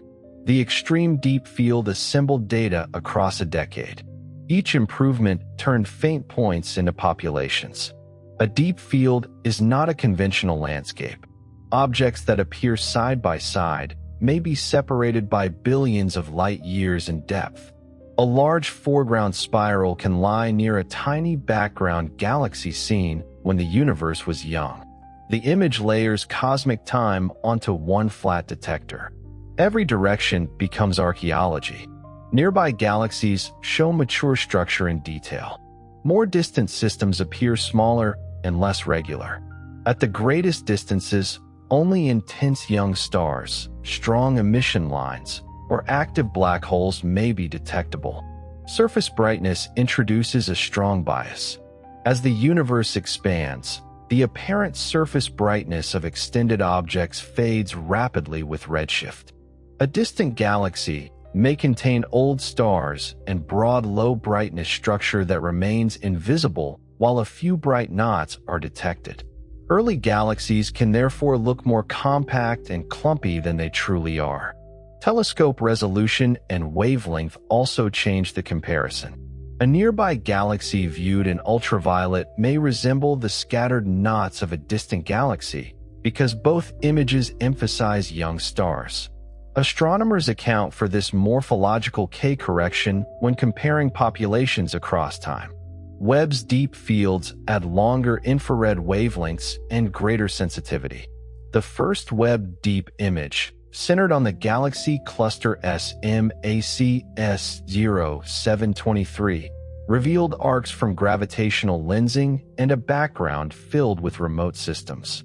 Later surveys such as JADES, SEWERS, Primer, Uncover, and Cosmos Webb expanded the sample. The images contain familiar spirals alongside objects no earlier telescope could classify confidently. Some galaxies look like thin chains of clumps. Some are compact red points. Some are small disks existing earlier than expected. Some are magnified into arcs by foreground clusters. Spectra turn these shapes into physical information. Emission lines reveal ionized oxygen, hydrogen, nitrogen, neon, and other species. Their ratios constrain temperature, density, metallicity, star formation, and black hole activity. Absorption features reveal stellar ages and motions. A spectrum can show whether a red object is genuinely distant or merely dusty. It can measure how quickly gas moves and whether material is flowing outward. The faintest spectra may require hours or days of telescope time for one object. Wide photometric surveys provide numbers. Spectroscopy provides certainty and detail. Together, they reveal a universe containing galaxies across an astonishing range. Some galaxies are almost entirely dark matter by mass within their visible regions. Others are dense with stars. Some form stars so slowly that only a handful of massive young stars exist at one time. Others convert gas into stars at hundreds of solar masses per year. Some contain almost no heavy elements. Others are enriched beyond the sun. Some host black holes actively consuming matter. Others show no detectable central black hole. The smallest known galaxies blur into star clusters. The largest occupy the centers of clusters and possess diffuse envelopes extending hundreds of thousands of light years. Size itself can be deceptive. A galaxy's bright optical diameter depends on exposure depth. Longer observations reveal fainter outskirts. Radio maps of hydrogen may extend beyond the stars. Stellar streams reach farther. Dark matter extends farther still. There is no single natural luminous edge. The Andromeda galaxy is often given a diameter near 200,000 light years, but different tracers produce different numbers. Its stellar halo reaches much farther than its bright disk. The Milky Way and Andromeda may already have circumgalactic gas occupying much of the space between them. The word distance also changes with the universe. When we say that a galaxy's light traveled for 13 billion years, that is a look-back time. Because space expanded during the journey, the galaxy's present comoving distance can be much greater than 13 billion light years. This does not mean the light traveled faster than light. It traveled locally at the speed of light while the space between large-scale regions expanded. The observable universe has a present radius of roughly 46 billion light-years in comoving terms, even though its age is about 13.8 billion years. Galaxies near the observable boundary are not seen as they are now. They are seen in their youth. The total number of galaxies in the observable universe is uncertain. Hubble-based extrapolations once suggested around 2 trillion, most too faint to detect directly.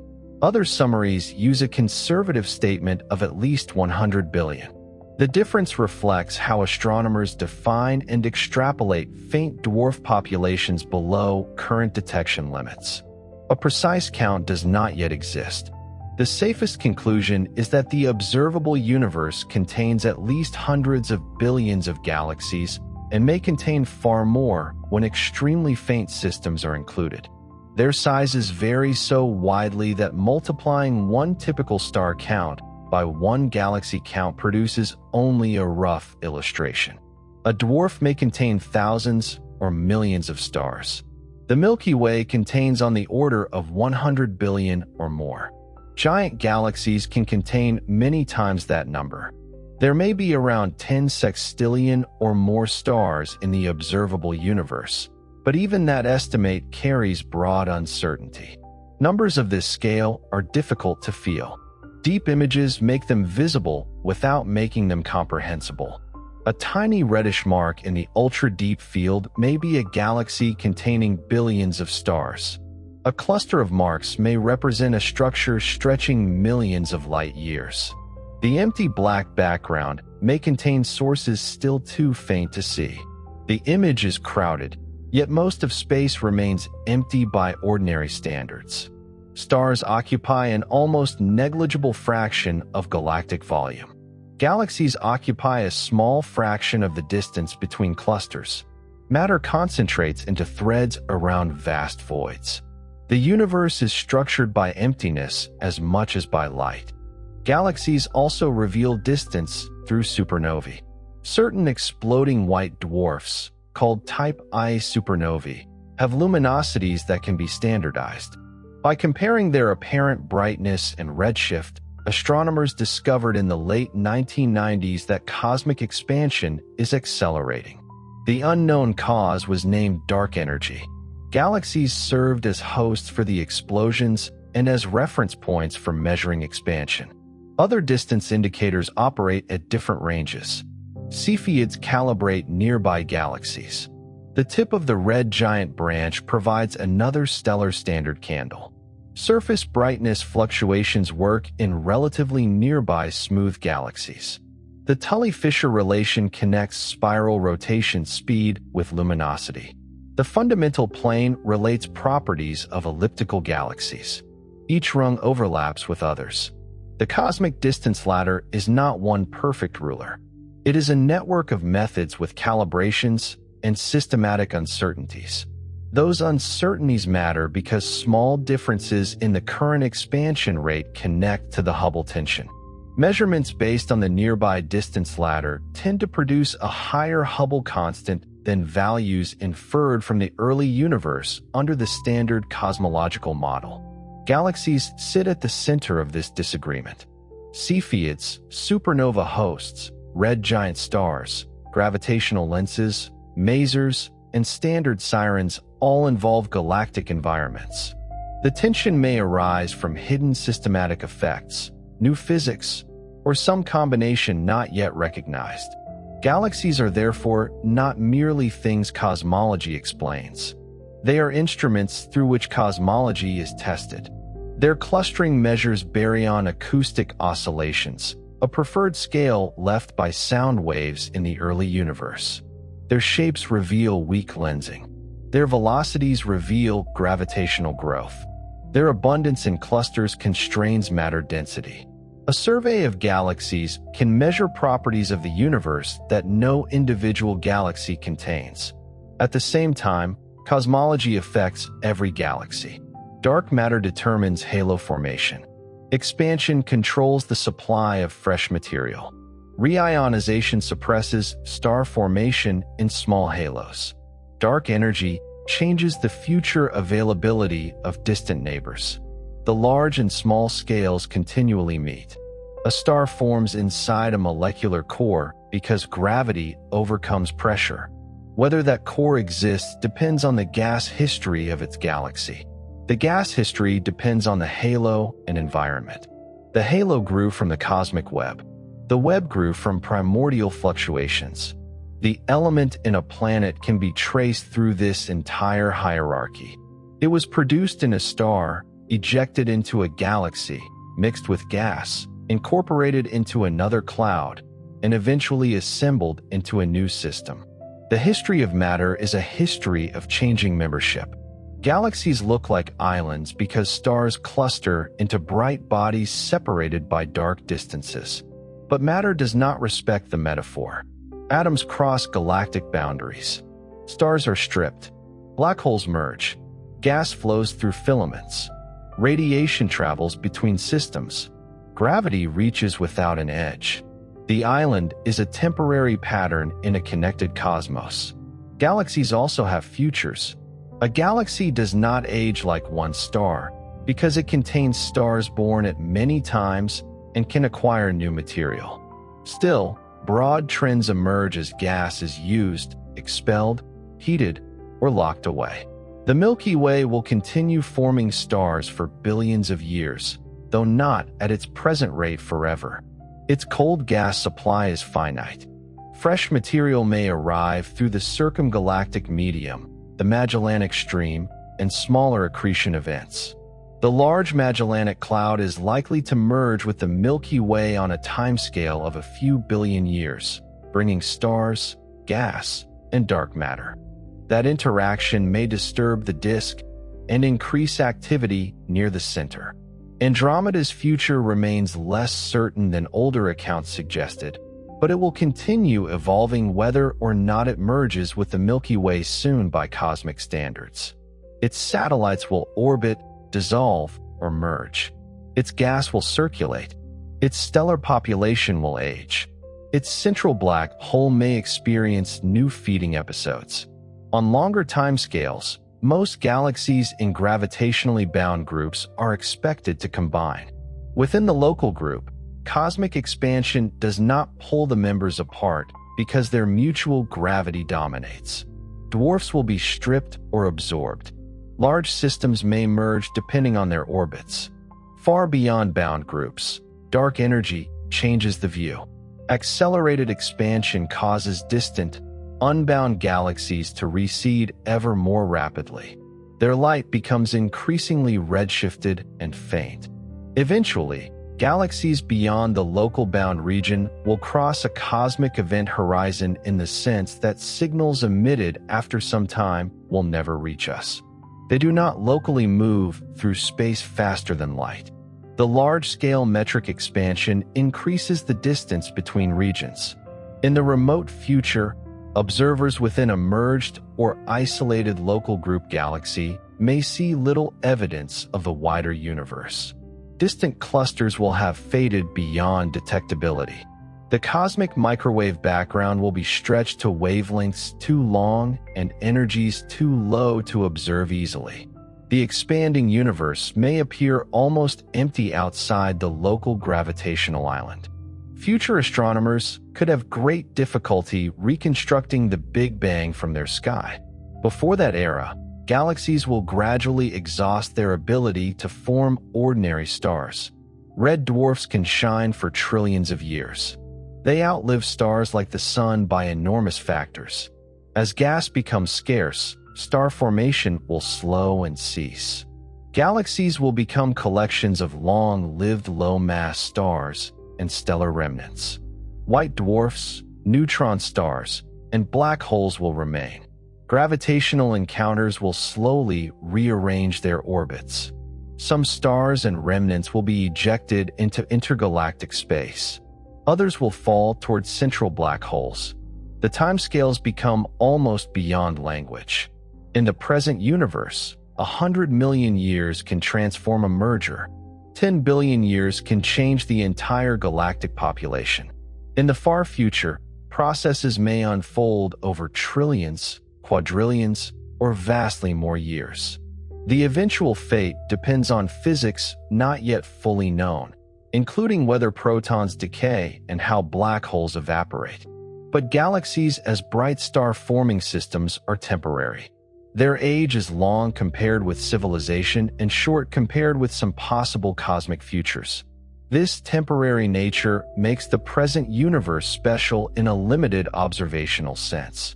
We live during an era when galaxies are visible across cosmic time. Nearby systems show mature structure. Distant systems show youth. The cosmic microwave background remains observable. Star formation continues. Heavy elements are abundant. Planetary systems exist around generations of enriched stars. The universe is old enough to contain complexity and young enough to display its history. Galaxies also die unevenly. A small satellite may be torn apart while its stars survive as a stream. A spiral may quench but preserve its disk. A massive galaxy may grow by dry mergers while forming almost no new stars. A cluster central galaxy may continue swallowing companions for billions of years. There is no single galactic death. There are transformations and losses of identity. When two galaxies merge, the original names stop describing separate gravitational systems, but their stars remain. A swallowed dwarf does not vanish physically. Its stars become members of the larger halo. A galaxy is partly an arrangement and partly a history. When the arrangement changes, the history remains encoded in chemistry and motion. Stellar archaeology attempts to read that encoding. Stars born together share ages and chemical patterns. Their motions may remain correlated long after their parent galaxy dissolves. Surveys measure positions, velocities, and elemental abundances for millions of stars. In the Milky Way, these data reveal remnants of ancient accretion events. Gaia has transformed this work by mapping stellar motion with extraordinary precision. Structures with names such as Gaia Enceladus, the Helmi streams, and the Sagittarius stream identify components associated with past mergers. The terminology and interpretation continue to develop, but the larger conclusion is secure. The Milky Way halo was assembled partly from smaller galaxies. The same process occurs elsewhere, though individual stars are harder to measure at great distances. Deep images reveal shells and streams around nearby galaxies. Integrated spectra reveal multiple stellar populations. Simulations compare observed structures with possible merger histories. A galaxy's past survives in faint outskirts because orbital mixing proceeds slowly there. The bright center may look smooth while the halo remains full of scars. Globular clusters are another archive. These dense, ancient systems contain hundreds of thousands or millions of stars. Some formed within the main galaxy. Others arrived with absorbed dwarfs. Their ages, chemistry, and orbits help trace assembly. Massive galaxies can host thousands of globular clusters. Blue metal-poor clusters and red metal-rich clusters may represent different formation environments, though the full picture is complex. Cluster systems extend far into galactic halos and provide test particles for measuring mass. Planetary nebulae serve a similar role in some galaxies. They are bright enough to detect beyond the regions where ordinary individual stars can be measured. Their velocities reveal the motion of the outer stellar population. Every tracer illuminates one layer. Neutral hydrogen maps extended disks and tidal streams. Globular clusters map old halos. X-ray gas maps deep potential wells. Weak lensing maps total mass. Infrared light maps old stars and dust-hidden star formation. No galaxy is understood from one image or one equation. The most famous galaxies demonstrate this diversity. The Sombrero Galaxy appears to be a broad bulge crossed by a razor-thin dark lane. Its exact structural classification has been debated because it combines a large spheroidal component with a disk and ring. The whirlpool shows tidal influence shaping spiral structure. Messier 87 is a giant elliptical at the heart of the Virgo cluster. Its relativistic jet is visible in optical images, and the Event Horizon Telescope produced the first image of the shadow region around its central black hole. Centaurus A is a peculiar elliptical or merger remnant crossed by a dark dust lane and launching radio jets. It shows how a galaxy can carry features from several categories at once. The Sculptor Galaxy displays intense star formation and a super wind rising from its disk.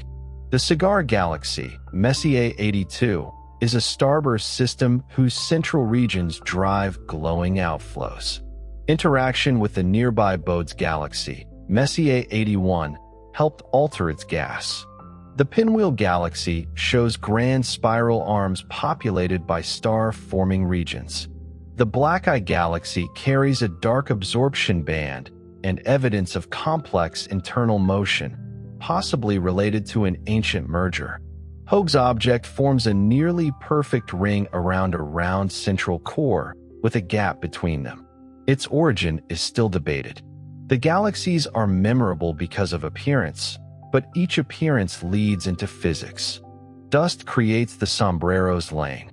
Tides strengthen the whirlpool's pattern. Accretion powers the jet of Messier 87. Feedback drives the wind in Messier 82.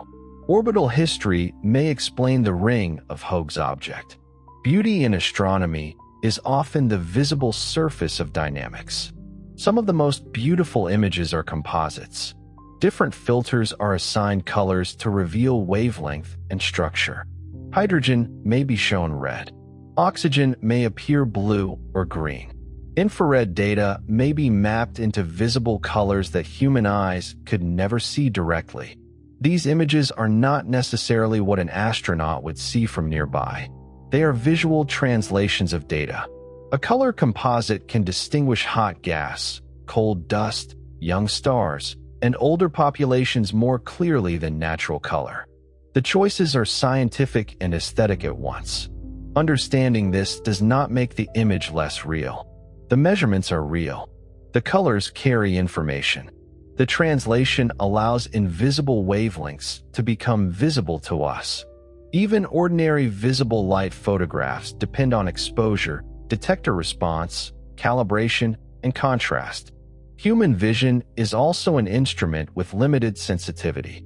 The Andromeda galaxy seen by eye is gray and faint because our night vision detects little color. Long exposure reveals blue star-forming regions, yellow central light, dark dust, red nebulae, and satellite galaxies. The difference is not deception. It is accumulated light. A telescope waits longer than an eye can. It gathers photons that arrive sparsely across minutes or hours, preserving information too faint for immediate perception. In that sense, every deep image is an act of patience. The universe does not become brighter. We simply listen to the light for longer. Let us return to the dark sky where we began. The Andromeda galaxy is overhead on autumn nights in the northern hemisphere, but seeing it requires darkness, patience, and some knowledge of where to look. At first there may be nothing. Then a faint oval appears beside the stars. The eye is better at detecting its slightly off-center because peripheral vision is more sensitive in low light. Once recognized, it becomes difficult to believe that the patch was ever invisible. The bright region seen without a telescope is mainly Andromeda's central bulge. The full disk extends far beyond the apparent smudge. In a sufficiently deep photograph, Andromeda spans several degrees across the sky, much wider than the full moon. It looks small only because its outer light is too faint for ordinary vision. Within that disk, stars orbit on timescales of hundreds of millions of years. There are open clusters, globular clusters, stellar nurseries, supernova remnants, dust clouds, planetary systems, neutron stars, black holes, and stars that may possess worlds no telescope has yet detected. A nova may brighten somewhere within it tonight from our perspective, though the event itself occurred 2.5 million years ago. The galaxy we see is already ancient history. There is no way to observe a version of Andromeda that is simultaneous with us from Earth. Every image we receive is delayed by about 2.5 million years, and any newer light still has that same journey ahead of it. This delay applies to everything in astronomy. The moon is seen a little more than a second in the past. The sun is seen about 8 minutes in the past. Nearby stars are seen years or decades in the past. The center of the Milky Way is seen roughly 26,000 years ago. Andromeda is seen millions of years ago. The deepest galaxies are seen more than 13 billion years into the past. There is no universal image of the cosmos at one shared present moment available to an observer. We assemble history from light arriving now after different journey times. A sky map is also a time map. The faintest galaxy in a deep field may no longer exist as an independent object. It may have merged repeatedly and become part of a system whose present light has not reached us. A nearby galaxy can be seen in more mature form because its light traveled for less time. The universe presents its ages in layers.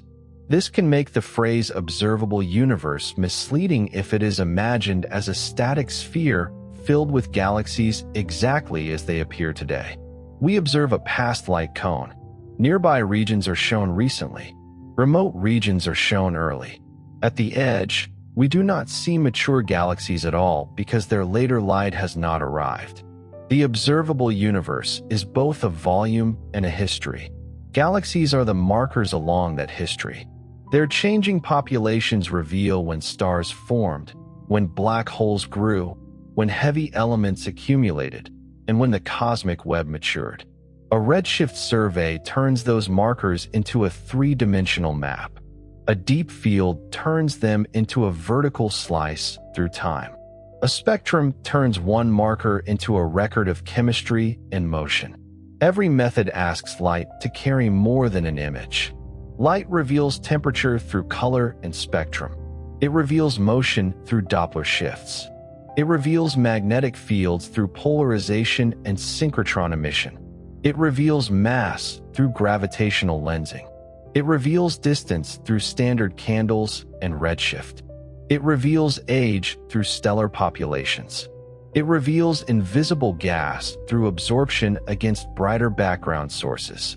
A photon can cross billions of light years and still retain evidence of the atom, star, disk, or shock that produced it. The journey may stretch its wavelength, bend its path, scatter it through dust, or absorb part of its spectrum. Each alteration becomes information. Astronomy is the art of reading what survived. Galaxies are especially rich messages because they send light from many physical processes at once. A spiral arm sends ultraviolet light from young stars, red emission from hydrogen, infrared radiation from dust, radio waves from gas and supernova remnants, and X-rays from compact objects. A cluster sends optical light from galaxies, X-rays from plasma, radio emission from jets and shocks, and lensing distortions from dark matter. A quasar sends radiation from a region near a black hole while illuminating gas across enormous distances. The full message cannot be received by one human sense. We build instruments to extend that sense. Mirrors larger than rooms collect faint photons. Interferometers combine radio dishes spread across continents. Space telescopes observe wavelengths blocked by the atmosphere. Spectrographs divide light into precise bands.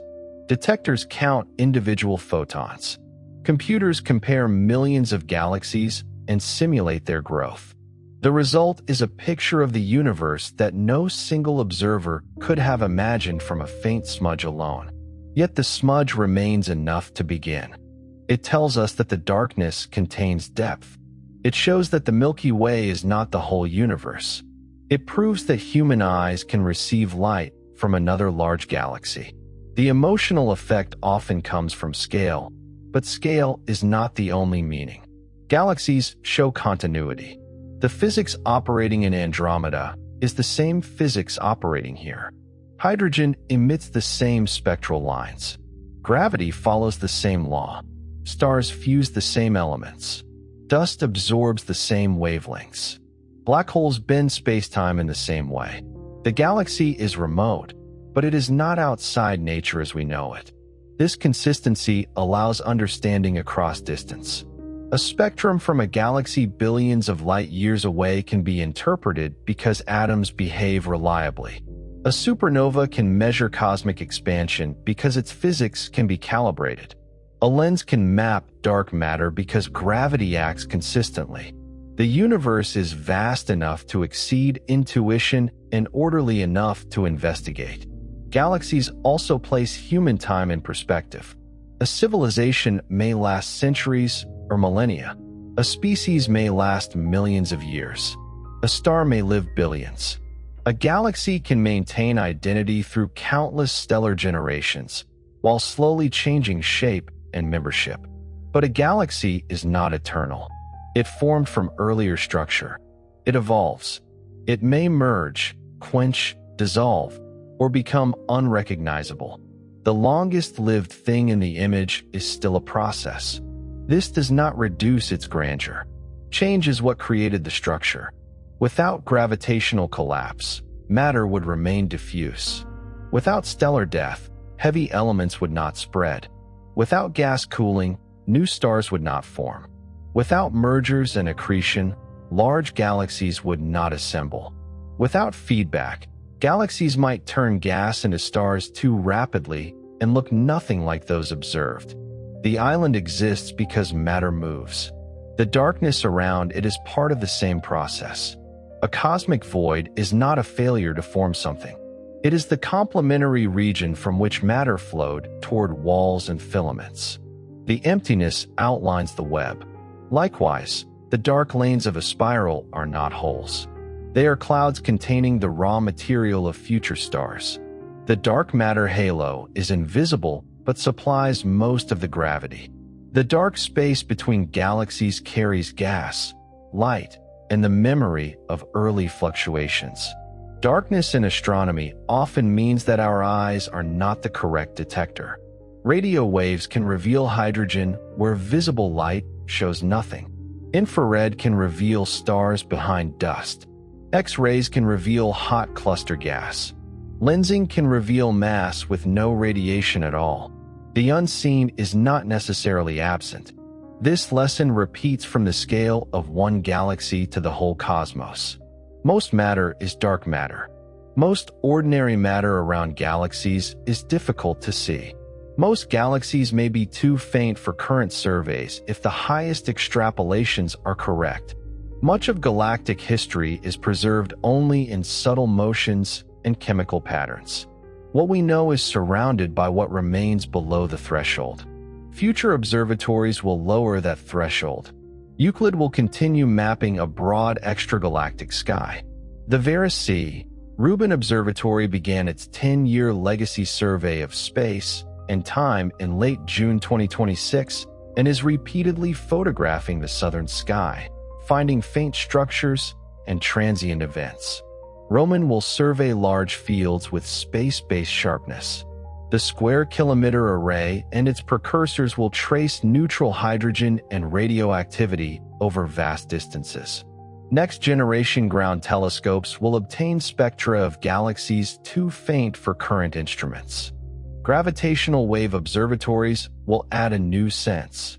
Merging stellar black holes already reveal compact populations across cosmic history. Future space-based detectors may hear the mergers of massive black holes from colliding galaxies. Pulsar timing arrays are beginning to probe a low-frequency background likely produced by binaries of supermassive black holes. The evolution of galaxies will no longer be studied only through light. It will also be heard through distortions of space-time. Each improvement will answer questions and uncover new ones. How did the earliest black holes become massive so quickly? How does feedback work across different halo masses? What is dark matter? How do cold streams, hot halos, magnetic fields, and cosmic rays regulate gas? Why do some galaxies quench while similar ones continue forming stars? How many faint galaxies exist below present detection? Will the Milky Way and Andromeda merge, and when?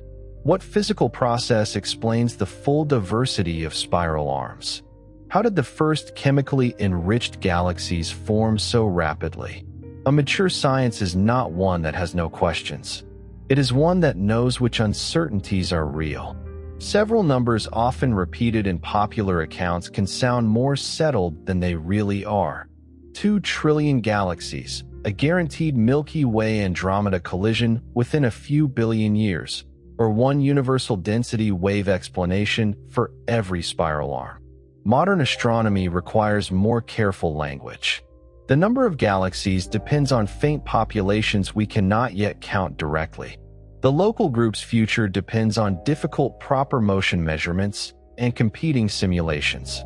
Spiral structure can arise through more than one dynamical mechanism.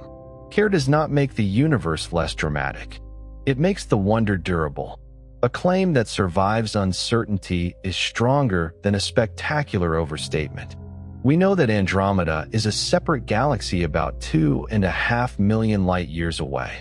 We know that galaxies formed from early density fluctuations and grew within dark matter halos. We know that stars, gas, black holes, environment, and feedback shape their evolution. We know that galaxies trace a cosmic web extending across the observable universe. We know that the earliest confirmed systems existed only a few 100 million years after the Big Bang. We know that the dark sky is filled with them. The remaining uncertainty belongs inside the story, not outside it. It reminds us that galaxies are not illustrations in a completed atlas. They are active research. Somewhere tonight, a telescope is gathering photons from a galaxy whose distance is not yet known. A survey is recording a faint arc behind a cluster. A radio array is mapping hydrogen beyond a visible disk. A spectrum is separating starlight from black hole light. A simulation is following gas through a dark halo. A measurement is changing the predicted future of our local group. The universe does not change because we revise the explanation. Our map becomes more faithful. And now, before the night ends, imagine moving away from Earth. The planet becomes a point beside the sun. The solar system becomes too small to distinguish. The nearest stars gather into the Orion spur. Dust hides the galactic center in visible light. From farther away, the Milky Way becomes a barred spiral disk surrounded by faint streams and an invisible halo. The Magellanic Clouds follow nearby. Dwarf galaxies appear as scattered companions. Farther still, the Milky Way becomes one large member of the local group. Andromeda shines nearby in the map, with Triangulum beyond. The space between them looks empty, but their halos, gas, and gravity reach outward. Continue farther. The local group becomes one small concentration near the edge of the Virgo supercluster region. Groups and clusters mark filaments. Voids widen between them. Continue until individual galaxies become points. The points form threads. The threads form walls around darkness. Continue until the pattern resembles the original fluctuations from which it grew. At every stage, the object called a galaxy changes meaning. From within, it is the whole night sky. From nearby, it is a luminous disk. From a cluster, it is one moving member. From the largest scale, it is a tracer particle in the cosmic web. No scale is false. Each reveals a different relationship. Return now to the ground and the unaided eye. The Andromeda Galaxy is once again only a dim patch. The full web is hidden. The dark halo is hidden. The outer disk is hidden. The colors are hidden. The individual stars are hidden. But knowledge changes what the faint light contains. It contains distance. It contains deep time. It contains hundreds of billions of stars moving through a common gravitational field. It contains old populations, young clusters, dust, gas, remnants, satellites, streams, and a central black hole. It contains a past that arrived as photons and a future that remains uncertain. It is one galaxy among at least hundreds of billions in the observable universe, and it is enough light to cross intergalactic darkness and reach a human eye. The darkness is immense. The islands are scattered, yet gravity found the slight early differences and gathered matter around them. Stars ignited, elements formed, galaxies grew, and on one small world inside one ordinary galaxy, matter became able to recognize another island of light and understand what it was seeing. That seems worth noticing. Good night.